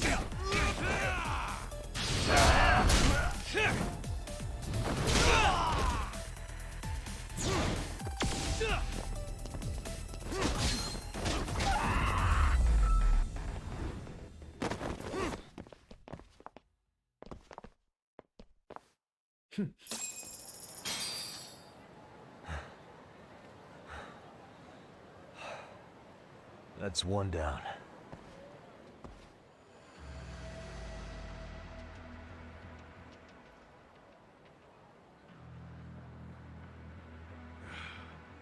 Not out of the woods just yet.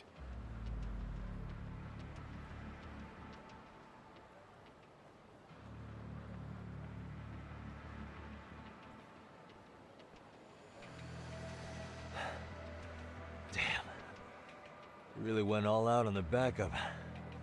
Is the whole town arcade now or something? Doc, we should probably get gone before the cops roll in. Why? It's not our fault we're getting jumped. The squirrel!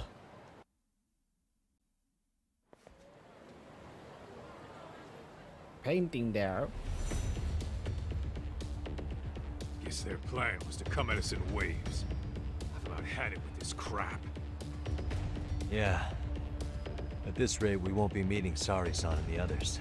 Wouldn't want to drag them into this. Good point. So why not hit Arcade at home? Yeah? Why not? Soma and Akutsu are at the top, and they probably remember me. I'll just ask them real nice to keep their goons off our back. Unless you want to keep dealing with these fucking scrubs. I'm fine with making a house call. Any idea where it is? Yeah, a club in the back of Theater Square. Theater Square? Used to be arcade exclusive. Nowadays, I hear they let in thugs from all over. I admit, I'm kind of curious.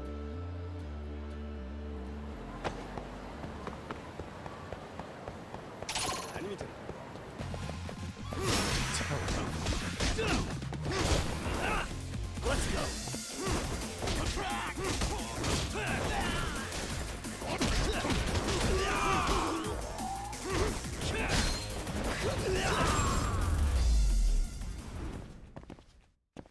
What a waste. I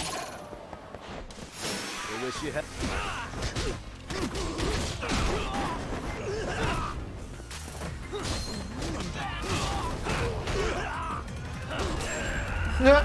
Katra! Stop Really, that. guys?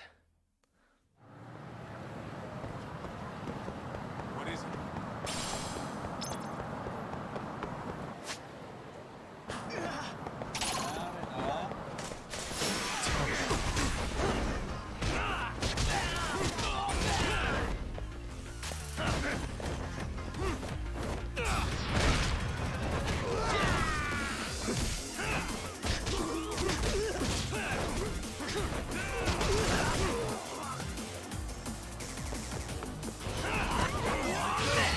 Finish! Wanna try to grab me, huh? And stay down.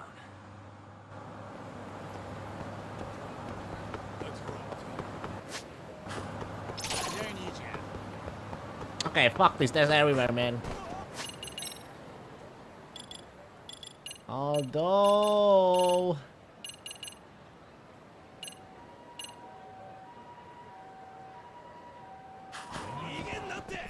For real?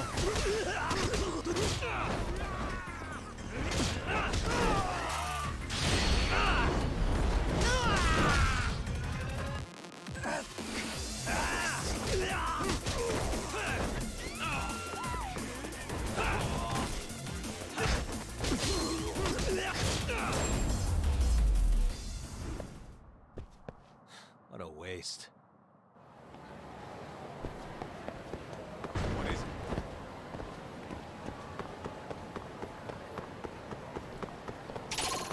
Hey! I wish you had...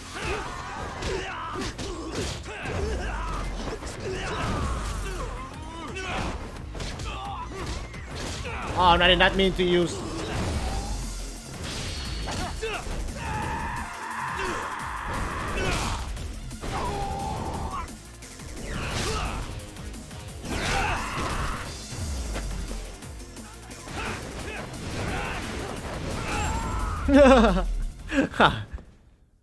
And stay down.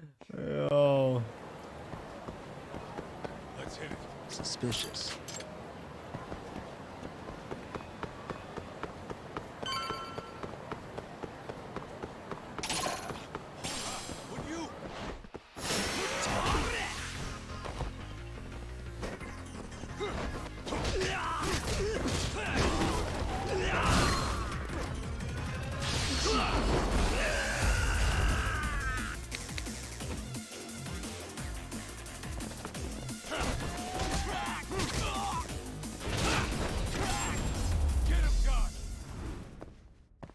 Ooh. What a waste. Let's roll, Tom. Somewhere around here? This the place, huh? This is it, Talk.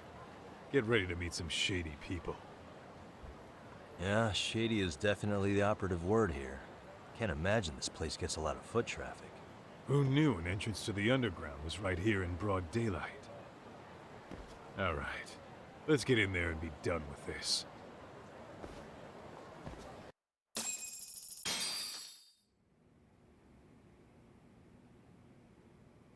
Zob. Hey, who the hell are you two? Got some invitations? The Yagami Detective Agency doesn't need any. Say, is Akutsu or Soma around? Detectives, huh? There a problem here? This is a public business, isn't it? About time you showed up. We've been expecting you. Nothing like running into an old friend. You want to talk to Akutsu-san, fine. But only Kaito gets in. Why? See, we all knew the Yakuza out in the cold would come around to us once the Tojo clan cleared out. Know what makes us such a hit? Who gives a shit? We got a system fleshed out. Your average gangbanger starts at rank F. But an ex-Yakuza, a Tojo head at that, fast-tracked right to B rank. Oh, and just for you, Kaito-san. The boss says he'll start you out at A. Yeah, I'm sure you've got your pick of the chumps. But I'm here to talk to a fucking adult man.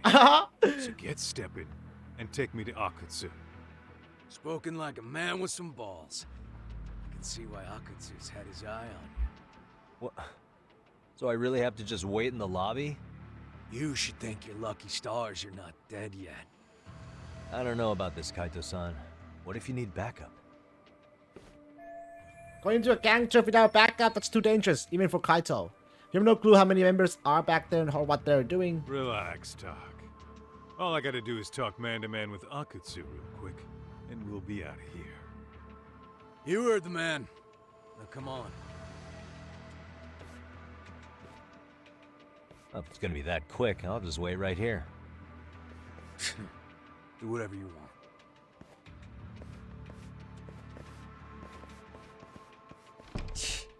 You're shit for business.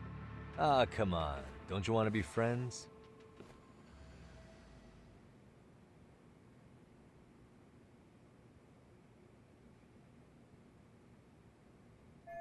It's been 10 minutes since Kaito-san went in. I have no clue what's going on. There's no sign of him returning, guess that means... Hey, think I could use your restroom? There's one inside, right? Go shit on the cement for all I care. Restrooms are for guests only. So, you in Arcade too? I take it business is good lately. Oh, hell yeah. Recruits are swarming in by the dozen. If you're looking for quick cash and Kamurocho, Arcade's where it's at. Plenty of hotties, too. Wow. And all you do is fool around on your phone. Talk about living on Easy Street. Screw you. Hey, not my fault they don't loop you into the good jobs. Bet those only go to the A-rank guys. You must be, what, F? F minus? The fuck did you just say? Oh, did I offend you? Sorry. Uh-oh. Guess some gangbangers are softies. I'll show you who's soft, asshole! Hey! Sorry. Not my fault. Getting split up from my buddy does make me kind of an asshole.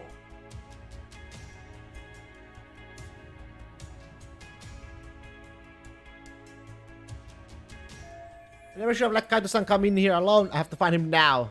I like sitting around would do it the case any good anyway.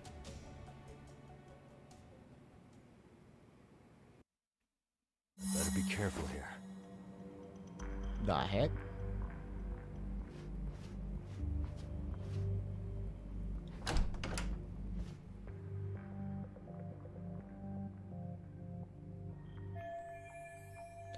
I need to find Kaito-san. He's supposed to be talking to Akutsu right now. And are all these guys RK? It'd be a pain to take all of them on. Besides, if I make a scene, who knows what might happen to Kaito-san. I need to find a way around without getting noticed by them. Let's start off searching that room.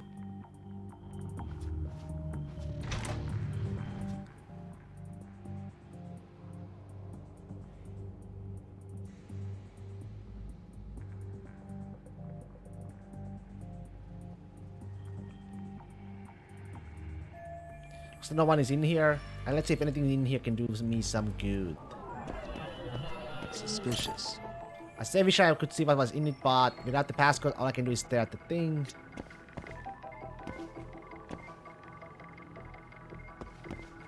Oh. What's that? I have to fit in this ventilation duct. Maybe it'll end up getting me where I need to be. But I think I can reach that high. I think I can use to get the leg up. Suspicious. All these drinks are crazy expensive. This mayonnaise is backed by RK, which must mean they're loaded.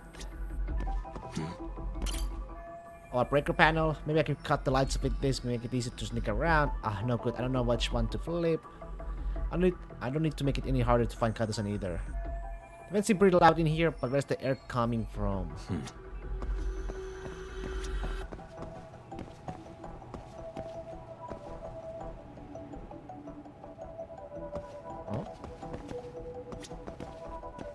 What the? Oh, this looks like a perfect size. Let's give it a try.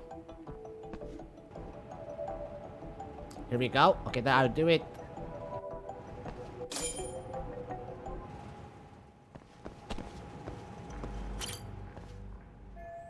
I should be able to reach the duct like this. Alright, time for some duct work. Duct work. Don't mind me.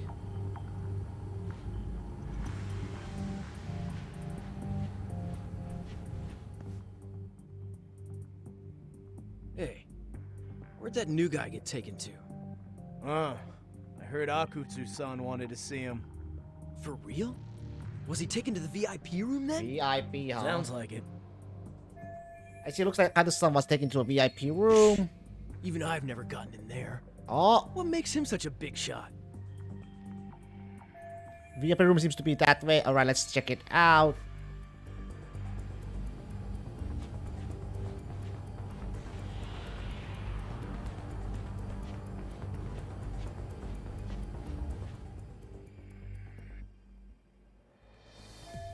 There's a bartender. I guess he's just setting up. Maybe just from up here, but he kind of looks like me. I just had an idea. Let's see if I can track that guy down.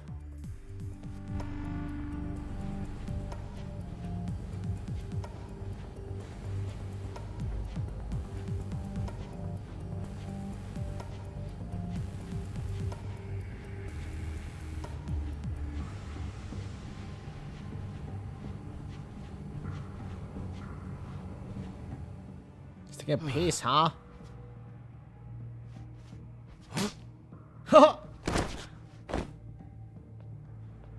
Sorry, man.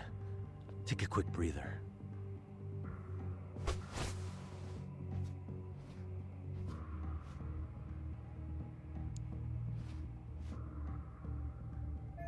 That man might actually pull this off.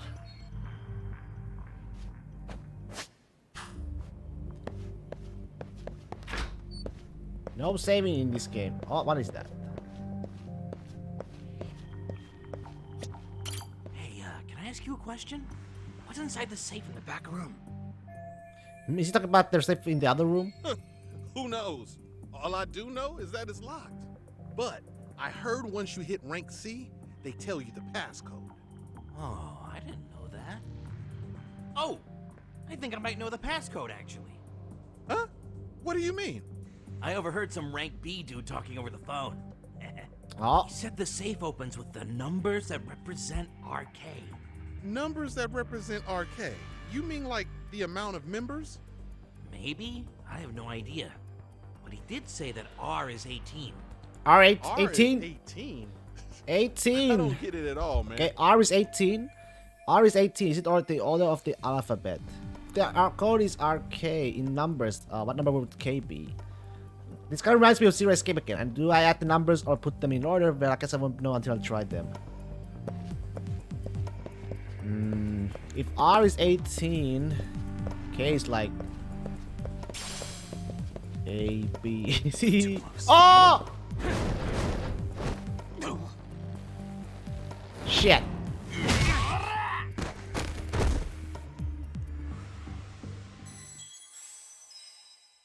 Well, fuck me. Sorry, man.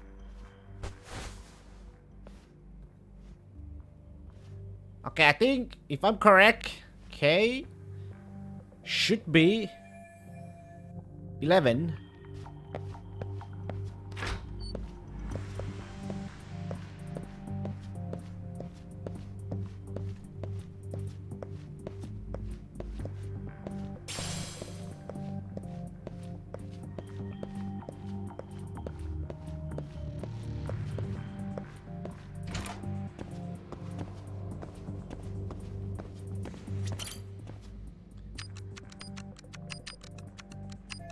Nice. Card pants.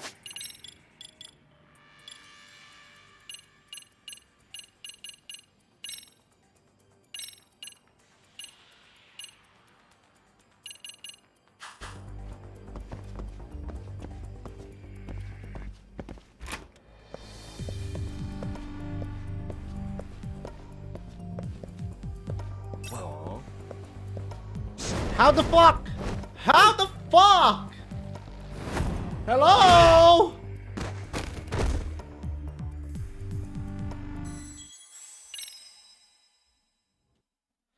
Oh my god.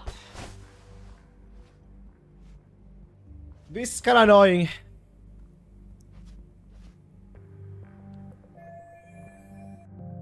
That's kinda BS, man.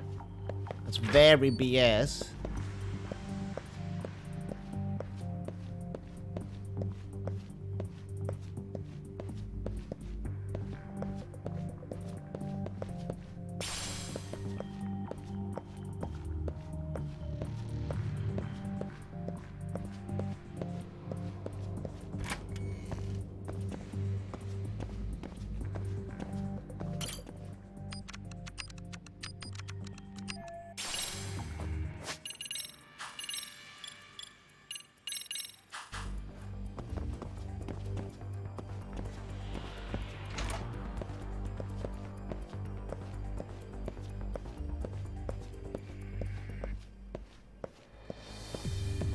Okay.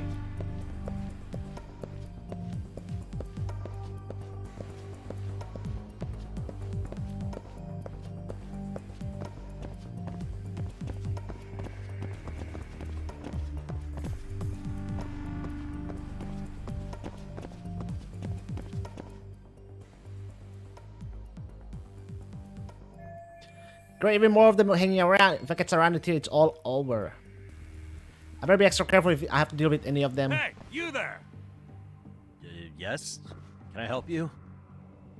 You better stop fucking around. Didn't I ask you for another round? Huh? Another round?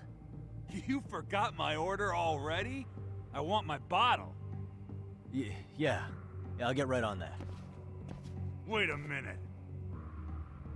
You know what? Fuck the bottle. How about you just mix me a cocktail?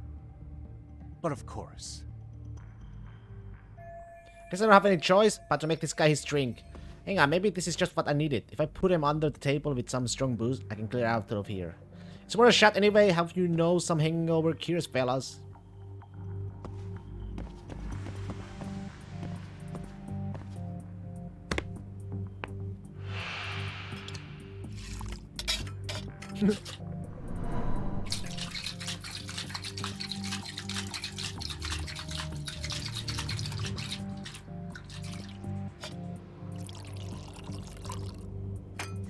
Here, sir.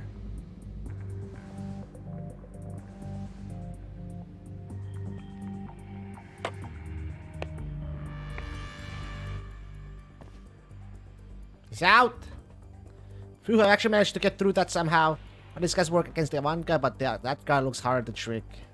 won't be able to get into the VIP room unless I do something about him. I should lure him into the shadows and the other side and take him out there. That means I have to cut across this floor. Gotta be careful about this. Okay, this is gonna be a little bit harder, huh?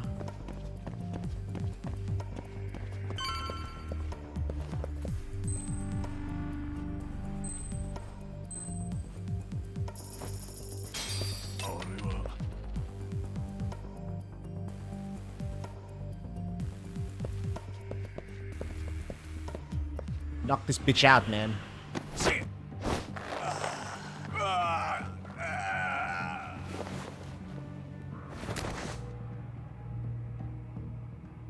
Take a nap, bud.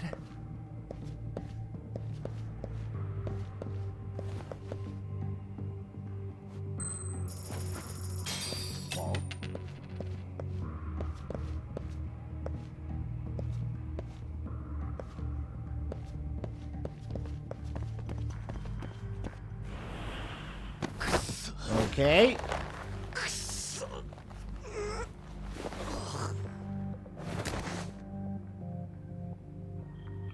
That's a good boy.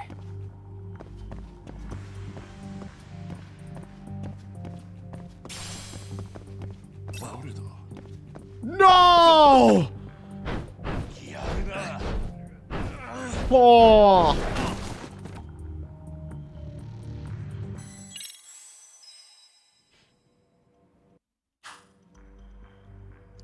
That was very unfortunate.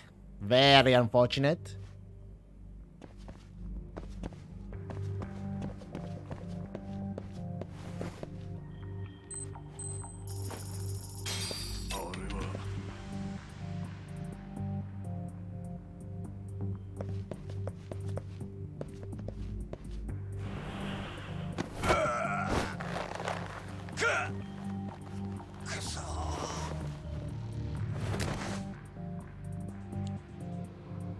Time out.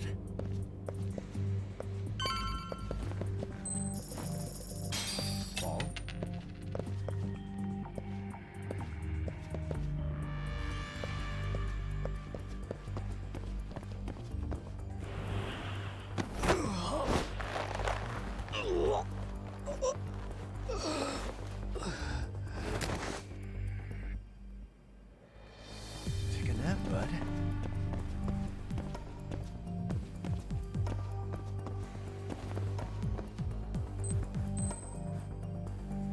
Wait, what?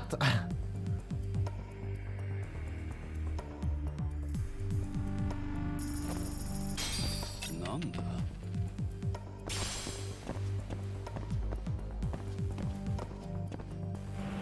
Nanda?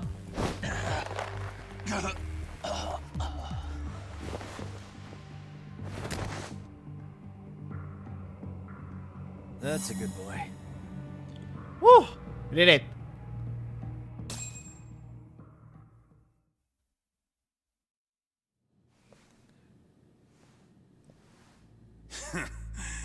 I hate to say it, Akutsu. I'm in a price bracket you couldn't afford if you wanted to. I'm not saying you'd need to call it quits on the detective gig you've got going, Kaito-san. You can just give us a hand, help us out a bit when RK needs some real muscle on the field. That a fucking joke? On what planet would I sign up for more busy work? Think you might want to tone it down there, big guy? I've got my boys in the room.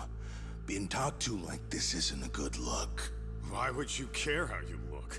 You're a bunch of damn Yakuza. You and Soma are picking up the Tojo clan scraps, yeah? Or do you have a real plan? We'd have the manpower if we wanted to. With all your washed-up Yakuza and punk-ass kids? I don't see it happening, man. What are you fucking thinking? Exactly why we need more guys like you. Help me show this crew how the big boys roll. I need some authority on this to get it built the right way. So you want me on as a drill sergeant for scumbags? Count me out. Kamurocho's underground river of cash is still flowing, but there's no more Tojo clan upstream to collect it all. There's no more rules. We can run this town however the fuck we want. And once we've got ours, we can slip back into civilian lives to live it up clean as a whistle. You want to be a civilian again? You're kidding. Oh, yeah. Want to have the cash to buy your favorite store, pop out a couple of kids, and settle down with a family? Never would have been possible in the Yakuza life. Well, why the fuck would you need me to do that? After you step into the shadow of the underworld, you never really escape from those chains. Don't sell me your bullshit like I'm one of your fucking brats. Huh. Sounds to me like your whole damn pitch just ran out of gas. Go out there and build your dream gang if you want. I don't give a shit. That said, if you keep bugging me about this shit, I'm gonna make sure you regret it. Keep your fucking distance from us. Did you say us? Are you refusing to join up because you have a partner? Bring Yagami along for all I care.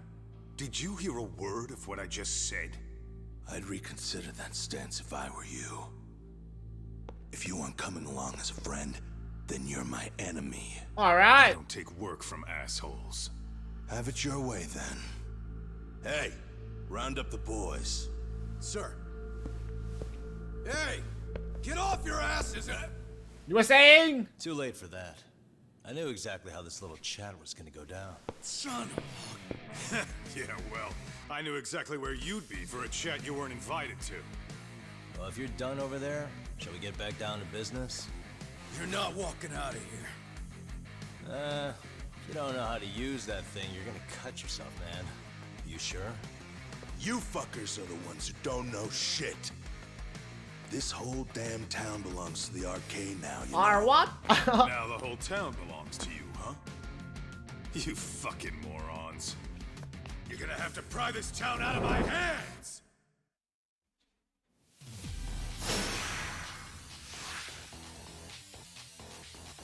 Come on, let's play.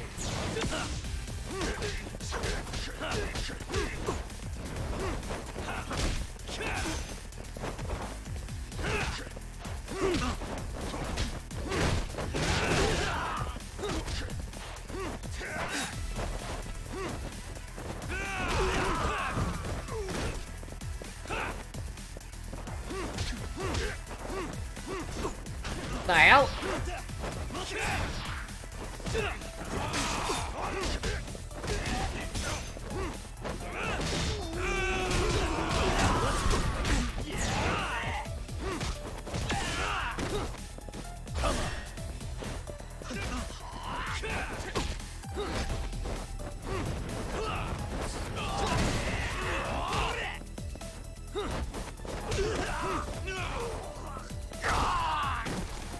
Hey, quit dragging your ass! Right, sorry, boss. Yo, fuck him up, boys! What the hell?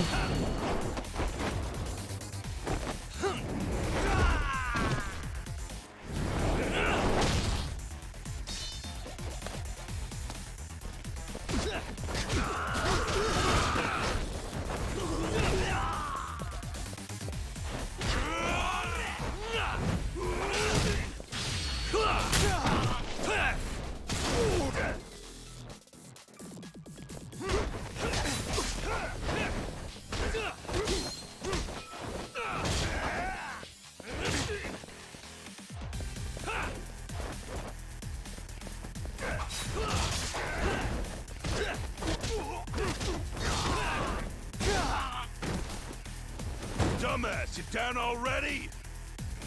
No, sir. It just keeps getting up, huh? Fucking do this!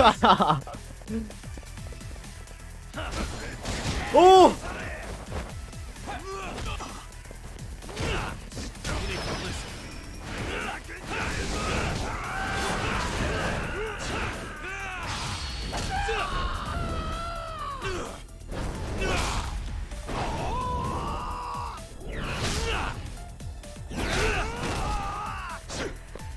Let's play.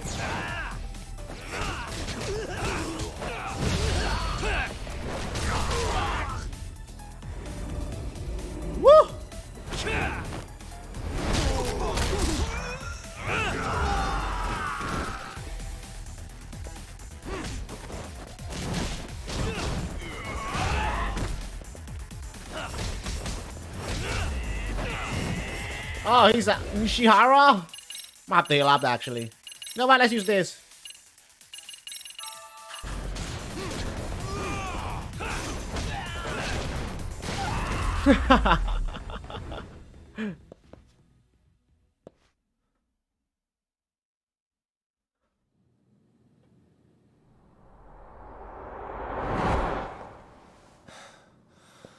Now I understand why you wanted Kaito on your side. Still got anything you want to say, Akutsu? I can appreciate your perspective on this, Kaito. In that case, you better leave us the hell alone. Yeah, we can do that. We get it. It's fine. Right, Akutsu? Just like Soma? Why are you here? Aren't you busy? Just checking in. You made quite a mess here. Kazuki Soma, RK leader. Tak, meet Soma. He's the leader of the RK. Yeah, I kind of figured. You keep saying we, but I don't think you know what's going on. You just gonna waltz in here and bark orders? Kaito-san turned down your offer, didn't he? And the other guy is Yagami from his own detective agency. Before that, he was an accomplished lawyer. Now he's with Kaito-san independently. It's my job to be running HQ, though. You shouldn't roll up unannounced. I'm supposed to leave you to your own devices?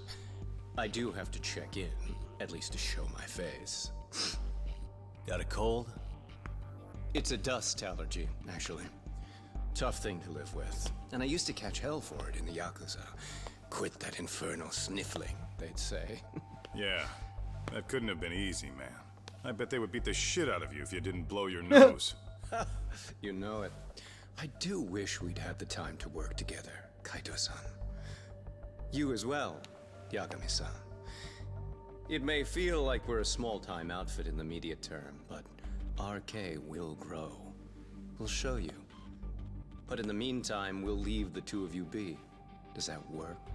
Finally, some sense. Best of luck with the growth. As the leader here, you need brains and brawn.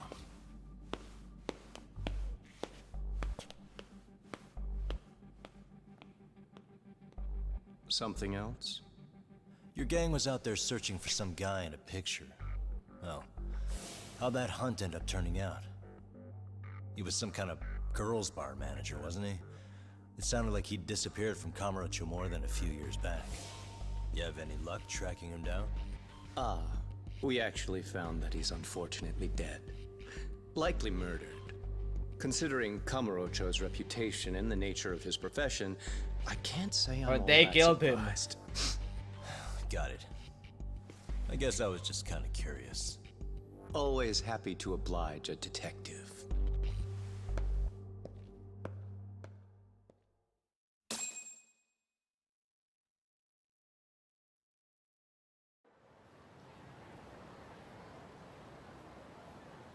I guess we shouldn't have taken RK so lightly, even though they're new to the scene. Yeah. Supposedly Soma's the one who spearheaded the campaign to scoop up all the ex-Tojo. Turns out he's teaching the next generation of thugs about protection money, loan sharking, mugging. He's like an unemployment agency for shitheads. They've got 50 full-time bodies so far, but if you include part-timers and other associates, they may be well over 2,000 strong. Damn. That's a lot. Even half that's a lot. The Yakuza left behind a gaping power vacuum in this town. Even if it wasn't RK, someone else would have swooped in. So much for peace and quiet in Kamurocho, huh? Sari-san's calling. Hello? It's Shirosaki. Sorry for the wait. I found our file on Ahara's victim. Ah, Mamiya-san, right? Yui Mamiya? Yes, she lives with her family in East Ikebukuro. I'm about to make a quick house call. Awesome. Then I'll be right over. Good. See you sooner than later, I hope. I caught all See you that. soon. You go on ahead, Doc. This one's outside my area of expertise. Okay. I'll head back to the office when I'm done.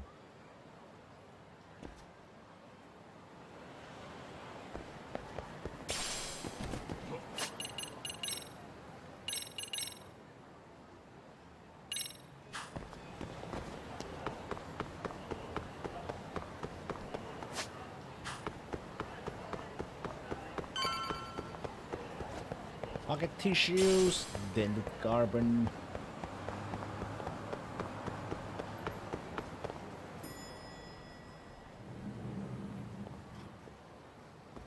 Oh, perfect timing, Yagami-san. And here I was about to go without you. Are you ready to visit Mamiya-san? Time to head for the home of Ehara's victim, who doesn't know we are dropping by.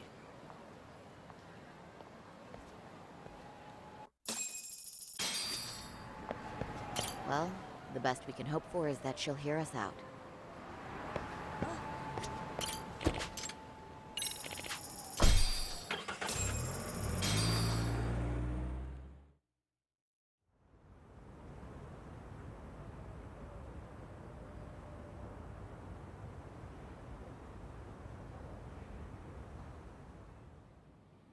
Ding dong.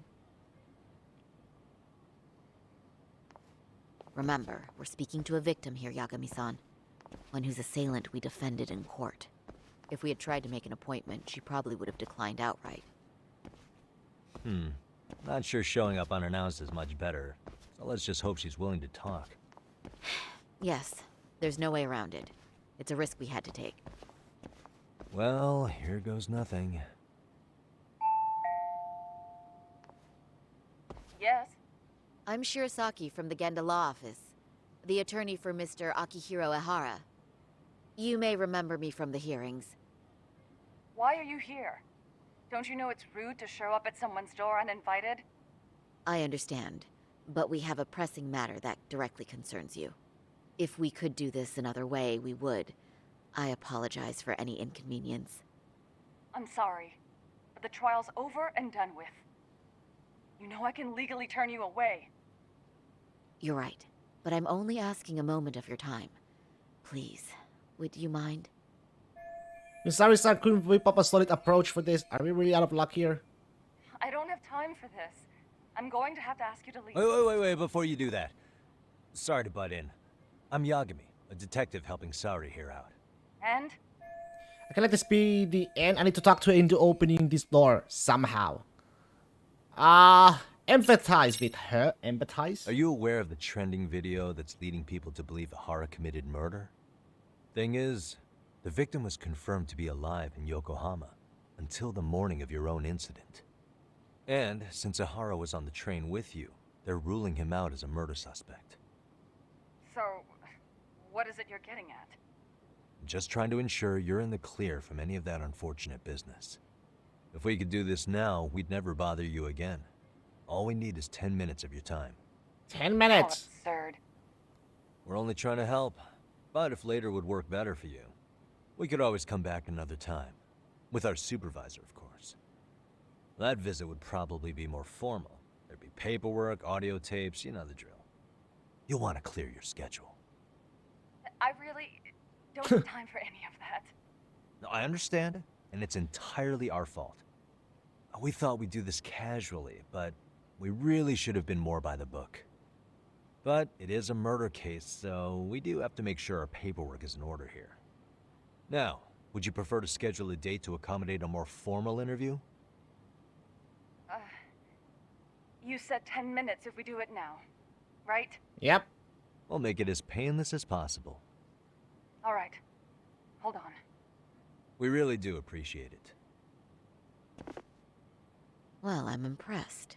I'm also not sure I should trust a word you say ever again. Really? I did get us in the door, didn't I? I'm joking. I do appreciate the help. Now let's not screw this up. This is likely the only conversation we'll have with Mamiya-san.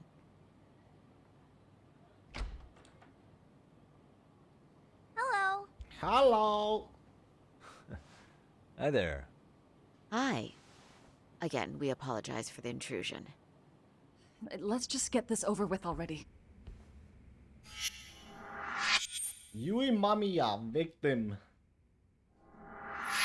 Okay, bye-bye. We'll make this quick.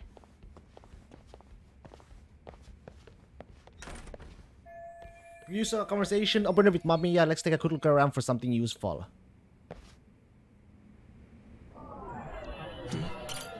Child drawing probably of his mother. They've been put in a nice frame. How cute.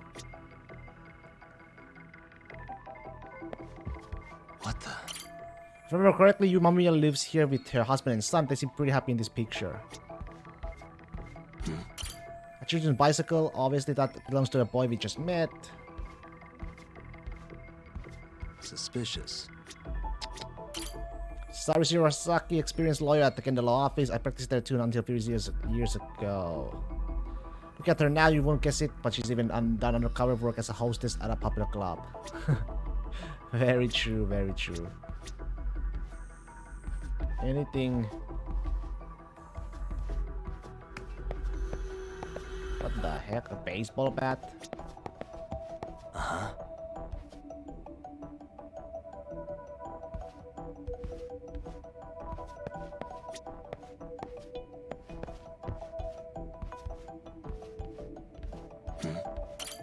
The laptop is full of useful data, but we obviously not get into it.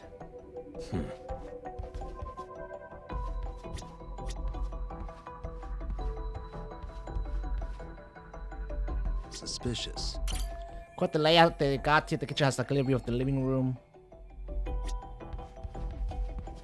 Hey, suspicious. That's Yui Mamiya, wife, mother, office worker, and victim of Ehara's perversion. They got on the same train in Nikopura where she ended up having to suffer through Ehara's groping her. Yui Mamiya's 6-year-old son, cute kid, I guess he just started grade school. He seems pretty excited by visitors dropping by. Looks like his dad's not home yet though.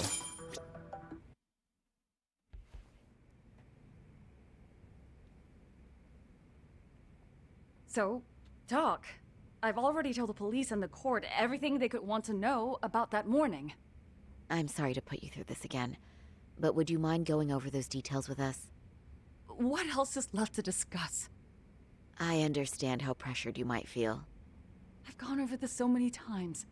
I wonder if pressing charges was even worth it. No, what you did was both brave and inspirational. Many victims are afraid to come forward for any number of reasons.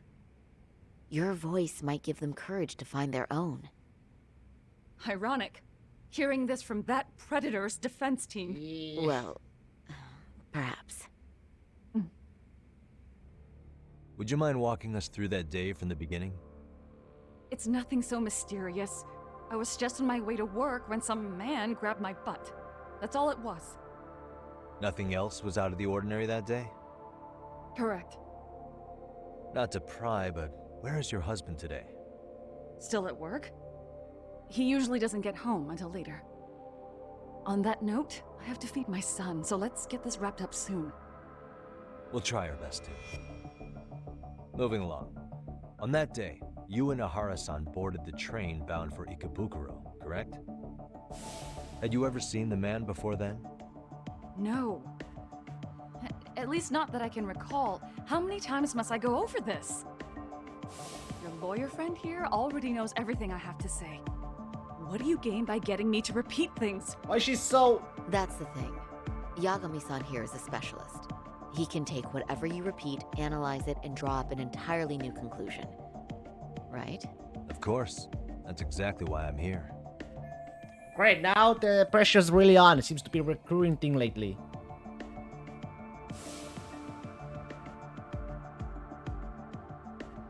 In the security footage as you stepped onto the train, it looks like Ahara-san stepped right behind you. Were you aware of his presence at this point? I was. It felt like someone kept pushing up against me with no sense of personal boundaries. I remember second-guessing myself at the time, thinking it was normal for the train to be that packed. Then the train took off while you were stuck in that situation. Yes. And then I felt the back of his hand against me. It kept getting worse from there, to the point where he went under my skirt. And the pig had the nerve to write it off as an accidental brush on a crowded train. But that kind of touch wasn't accidental. He even grabbed at me. Truly awful. And I do sympathize. I've also had to turn in an abuser like that. Personally speaking, some men can't wait to debase themselves at the first opportunity. Why would you say that and look at me? I just stood there, frozen. I couldn't see who was touching me. I had no idea what to do. I wanted to scream. But what if he just played it off? So I decided I would bear it till the next station. Are you okay, Mommy? I'm fine, sweetie. We're just having a bit of grown-up talk. Are you hungry? Uh-huh. Then go read your book and wait over there for Mommy. We're almost done. Looks like it's going to be ending soon no matter what. I should keep my questions brief. Up to now, I haven't heard any contradictions between Mamiya's account and the security footage. You said the abuse lasted the entire 6 minutes between Ikebukuro and Shinjuku Station. Did you see the groper's face at any time during that span? No. I was too terrified to look. And I thought, even if I did, he'd just pull away and escape. But just as the train was pulling into Shinjuku, I reached back and grabbed the hand on me. That's when I saw his face. Of course, he shook me off as the doors opened, but I'd already gotten a clear look at him. Clear look? He must have known I could turn him in at that point. So he ran, and I chased after. Right. That was captured by the station's security cameras. Great job tailing him in such a crowded space. On that note, did you ever happen to lose sight of Ahara-san while running? His cat was pretty easy to spot, and no one else was bolting off the platform like that, so I never lost sight of him. At that point, I could feel my voice returning, so I just screamed. That man grabbed me! I'm glad there were good Samaritans nearby. For sure. And there were a lot of smartphones out. So I figured there was no way for him to get away with it. I was so relieved. I see. I think I've got the gist of it. But now we've got a piece of evidence that contradicts what you've told us. What do you mean? You Mamiya's story lines up with her testimony from the trial, but there's one thing that it contradicts. This one, right? Well, on the same day, at 6:30 a.m. in Yokohama, a student teacher named Hiro Mikoshiba was sent off to work by his mother. But he was soon abducted near his home, only to be found dead much later in Ijincho. Is that... According to the video, Ahara-san here is the murderer. What? He killed Mikoshiba in cold blood to get vengeance for his bullied son. His kid was about to graduate high school, but instead, he took his own life. So Ahara took it upon himself to punish his son's tormentor. That's awful. But now we come back to the issue here. If this footage is authentic, then Ahara-san couldn't have been your assailant. The victim's estimated time of death and Ahara-san's time of arrival in Tokyo simply don't allow for it. It's just not possible for someone to make that commute. But there's the flip side. If Ahara-san was in fact your assailant, it would mean this murder footage is a fabrication. I don't know what you expect me to say after all this. Right? Now you know how we're feeling. That's why we came to see if you had any leads for us. So that's what this is about. After hearing your story, I have no doubt you endured a lot that day. Which would obviously mean that murder video was faked. Then, who shared that video? And why? Wish I knew. Based on the quality, something this convincing would need quite a budget. Whether it's CG on top of real murder footage, or just a rock-solid AI creation, no way it was cheap. So why go through all this effort to fake a murder? Who would benefit from it? But I have to say, I feel much closer to piecing this puzzle together with your help today. Thank you very much for your time. Yes, and rest assured, this will be the last time you see us. Our apologies for the unexpected visit, and for dredging up unpleasant memories. It's fine. So long as this is really the end of it all.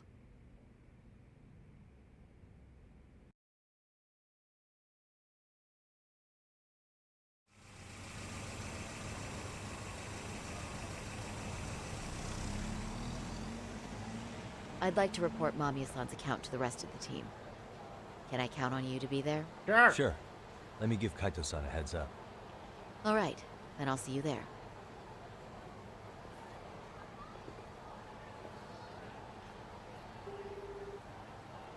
Yo, it's me. Hey, I just got back to Kamurocho. Everything good? Any news? All good here, man. What's with you? You worried Arcade got to me or something? I mean, they did run their mouths about stabbing us in the back. But if you're good, I'm good. Anyway, I'm heading to Genda so Sari-san and I can go over what we learned from Mamiya. You're the boss. As for me, I'm calling it a day. You do that.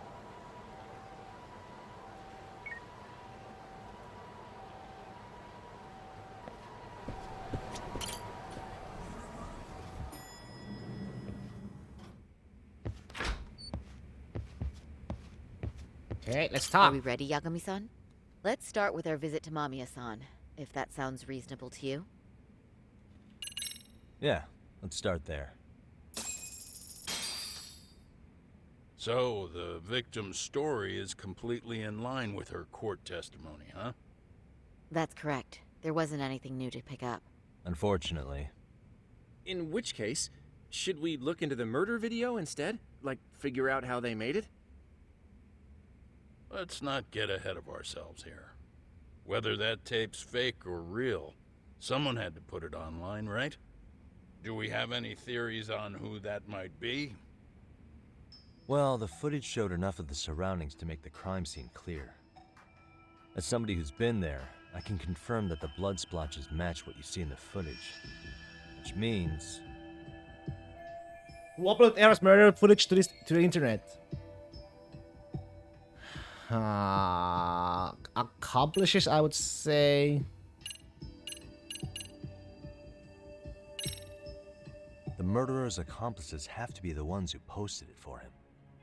Yeah, I can't see it any other way. I also agree with Yagami-san. But in that case, what would their motive be? Maybe they wanted to make a mockery of the police, or even the whole system. Huh? We know Ihara got himself convicted for groping, so he'd have an alibi for Mikoshiba's killing. But then, his conspirators turned it around by uploading the murder video online. Almost as if to say, look how he got away with it.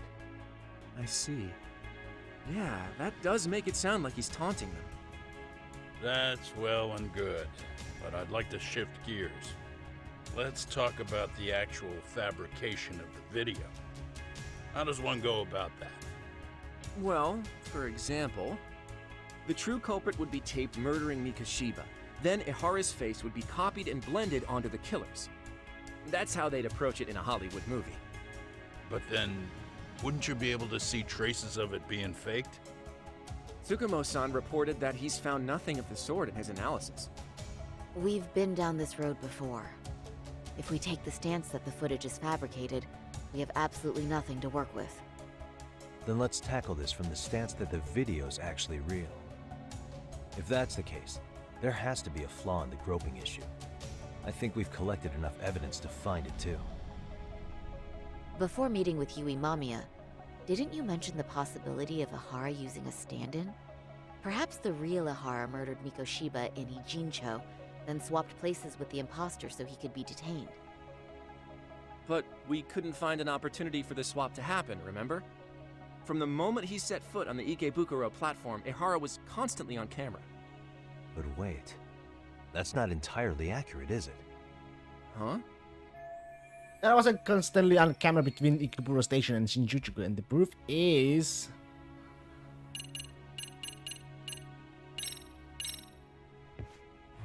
Remember how we mocked up a diagram of the Shinjuku Station platform? Yeah. Oh, wait! That's it! You could be onto something. There's a point where Ihara wasn't on camera at all. What is this point you speak of? Let's all go over the diagram so that everything will be clear. Here's what I want you to see.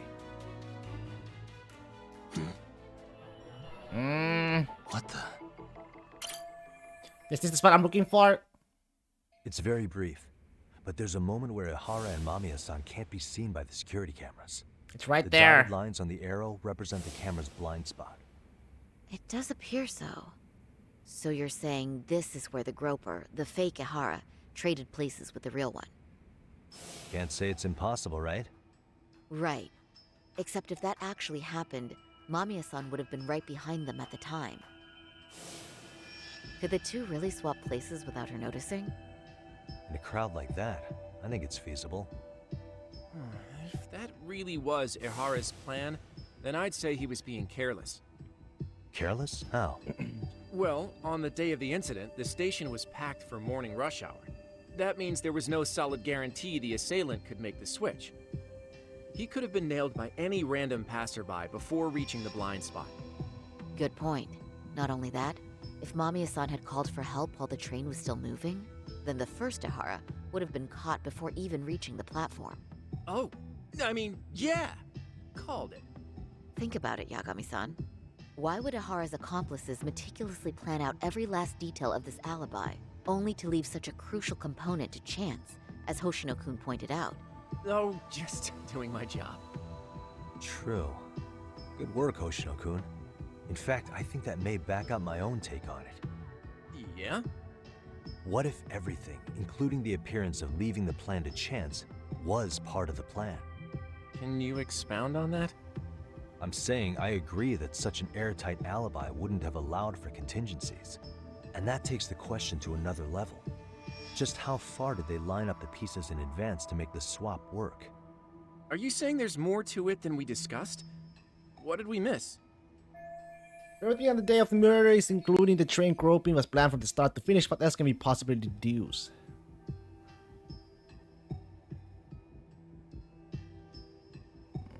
I don't think that's that. No, he's dead. Let's try.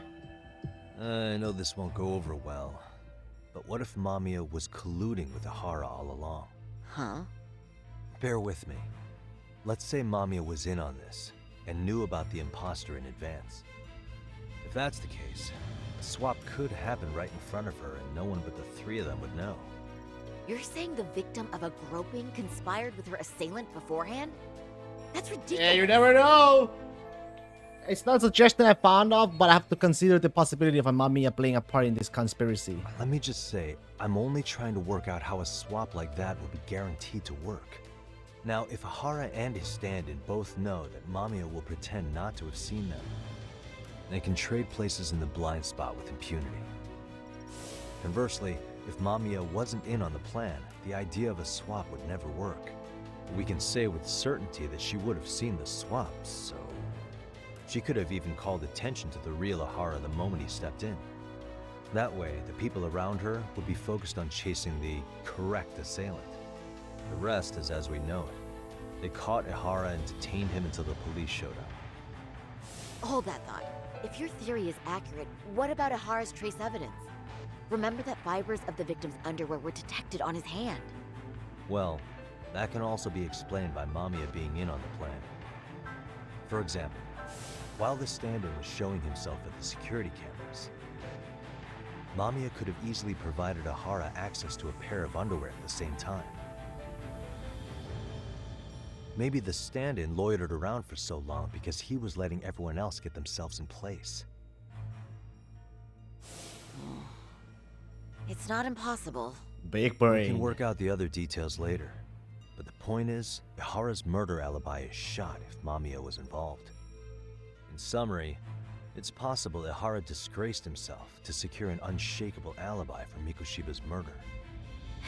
I'll concede that it's an avenue worth pursuing.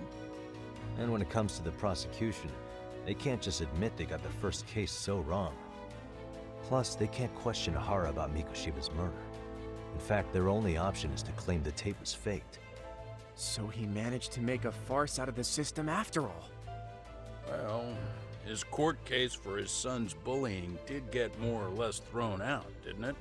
The school, the investigative committee, and the court all agreed there wasn't enough evidence to convict anyone. No surprise for me that the guy held a grudge against the system for so long. Hold on. Before we all decide on this. What's up? The obvious question to me is why would Mamiya be party to such a crime? She appears more than financially stable, and she's even raising a child. So why would she do something so enormously risky as helping establish a murder alibi? Yeah, I haven't gotten that far yet. But maybe she was promised something that far exceeds the risk. Or maybe Ihara has some kind of dirt on her even? Enough to make her help with a murder? What sort of secret would be big enough to force someone into that corner? 50-year-old patrolman and a married office worker and mother. The only connection between them so far is the train station itself. What info do we have on Mamiya anyway? Maybe we can spot a connection to Ihara through her profile. I'll pull her information. Just a second. Oh.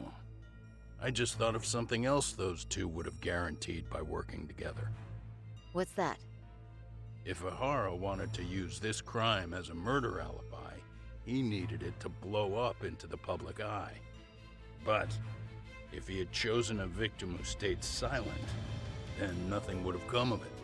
A solid plan would need to eliminate that variable, which means Mamiya being an accomplice was crucial to Ihara's success. Damn.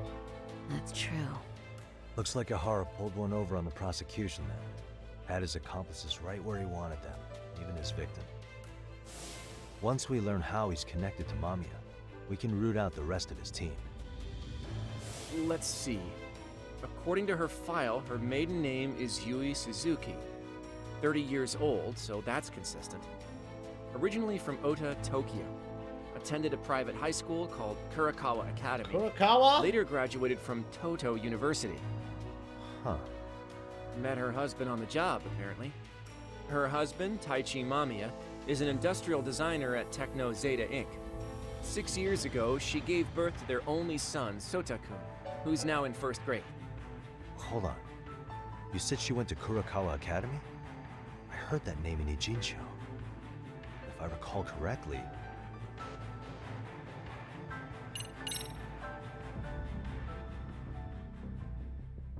When I went to scope out the murder scene, there were these 3 guys watching the detectives and me. They told us they were just checking things out, but they mentioned they're Kurakawa grads too. You have any ID on you? Will my license work? Akake-san, age 30. Akaike-san, age 30. Mommy is 30 as well. What's that got to do with anything? Aren't we trying to find a connection between Mamiya and Ihara? I found the Kurakawa Academy website. Looks like they're pretty prestigious. It's in Tokyo, specifically in Ota. Pretty close to where Mamiya lived. Oh. What? The girls there get such cute uniforms. You little... You want to start all over from the bar exam? Wait, I've seen that uniform before too, actually. Where? On an old picture of a teacher at Serio High. Sama-sensei! Ihara's son who can find Oh, no, no, no! Is she actually a Kurakawa grad too? I don't know Sawa-sensei's exact age, but she could well be 30. Maybe all of them are even classmates. Could this mean they're actually linked? The victim and her up to now unrelated assailant? The plot thickens. They're all connected. Could fall apart any time, but no true detective alive would pass it up.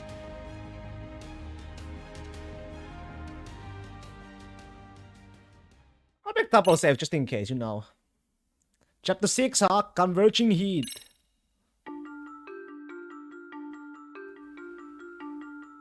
A previously unseen link is established between the groper and the victim. Charting out their relationship is akin to tracing a spider's web. But with each false thread ruled out, only the improbable truth remains. Ihara orchestrated the groping as a diversion, and by tarnishing his name, he secures both an alibi and his ultimate revenge.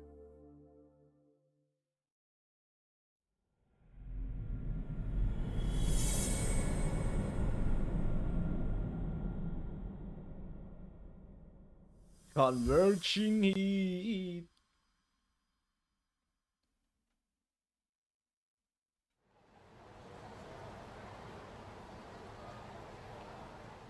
Hiro Mikoshiba's murder was sparked by the bullying of Toshiro Ihara, who committed suicide 4 years ago.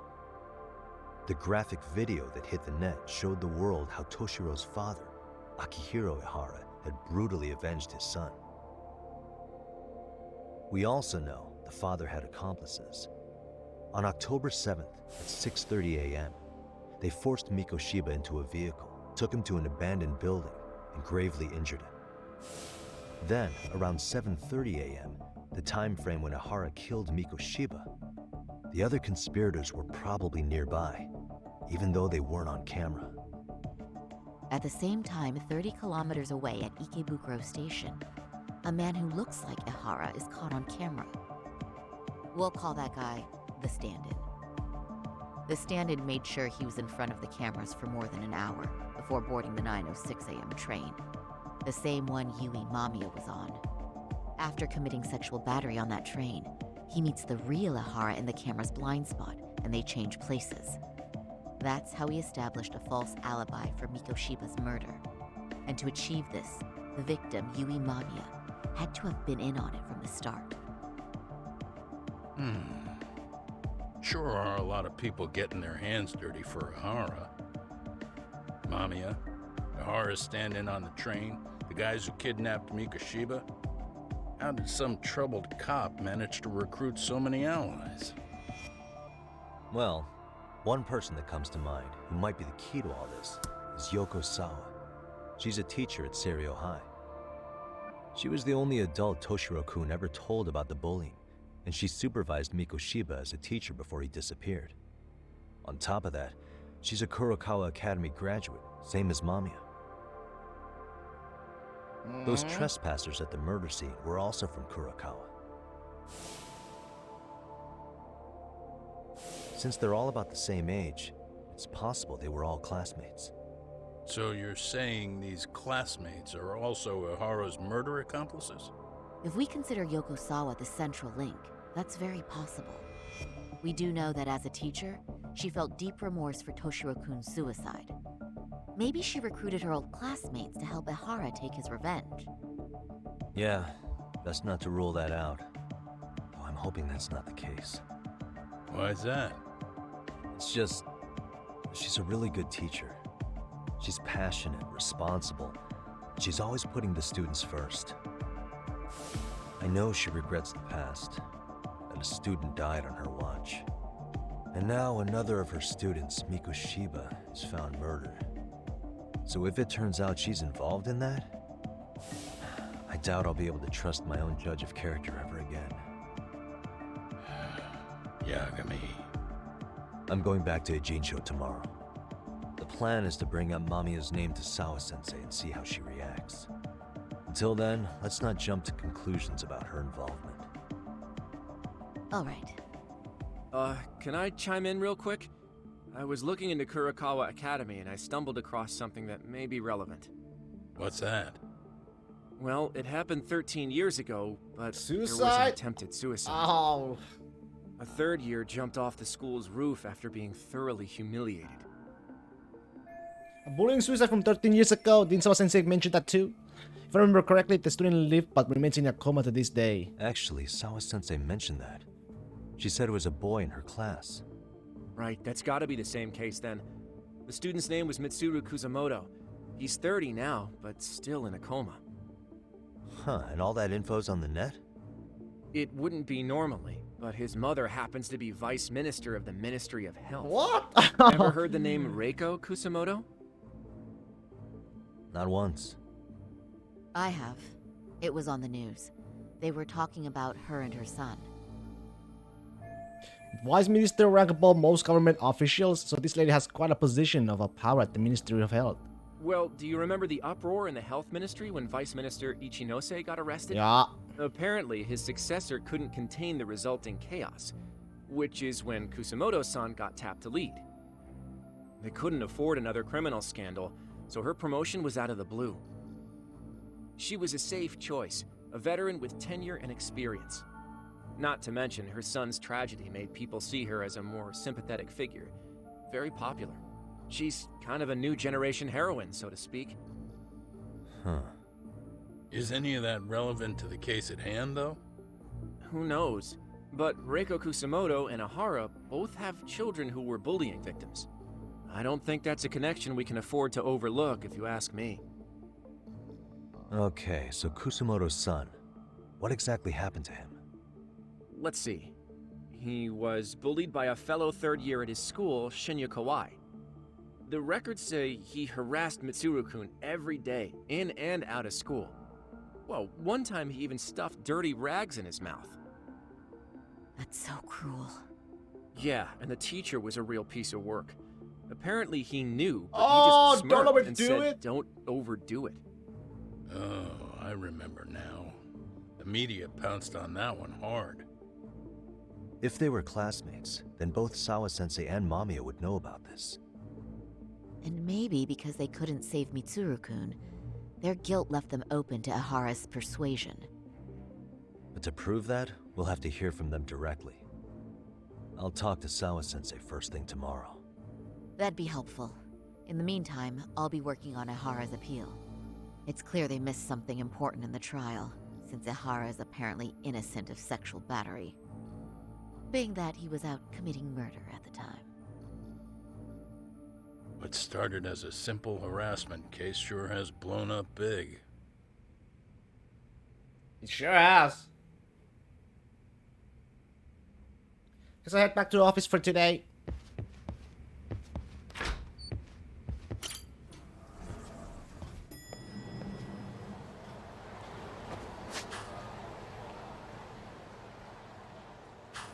Alright guys, I think that'll be all for today. Let's save the game. I hope you all enjoyed it. I shall see you guys next time. I wish you all a happy weekend though. Happy Friday guys. Catch you all around, alright? Bye bye.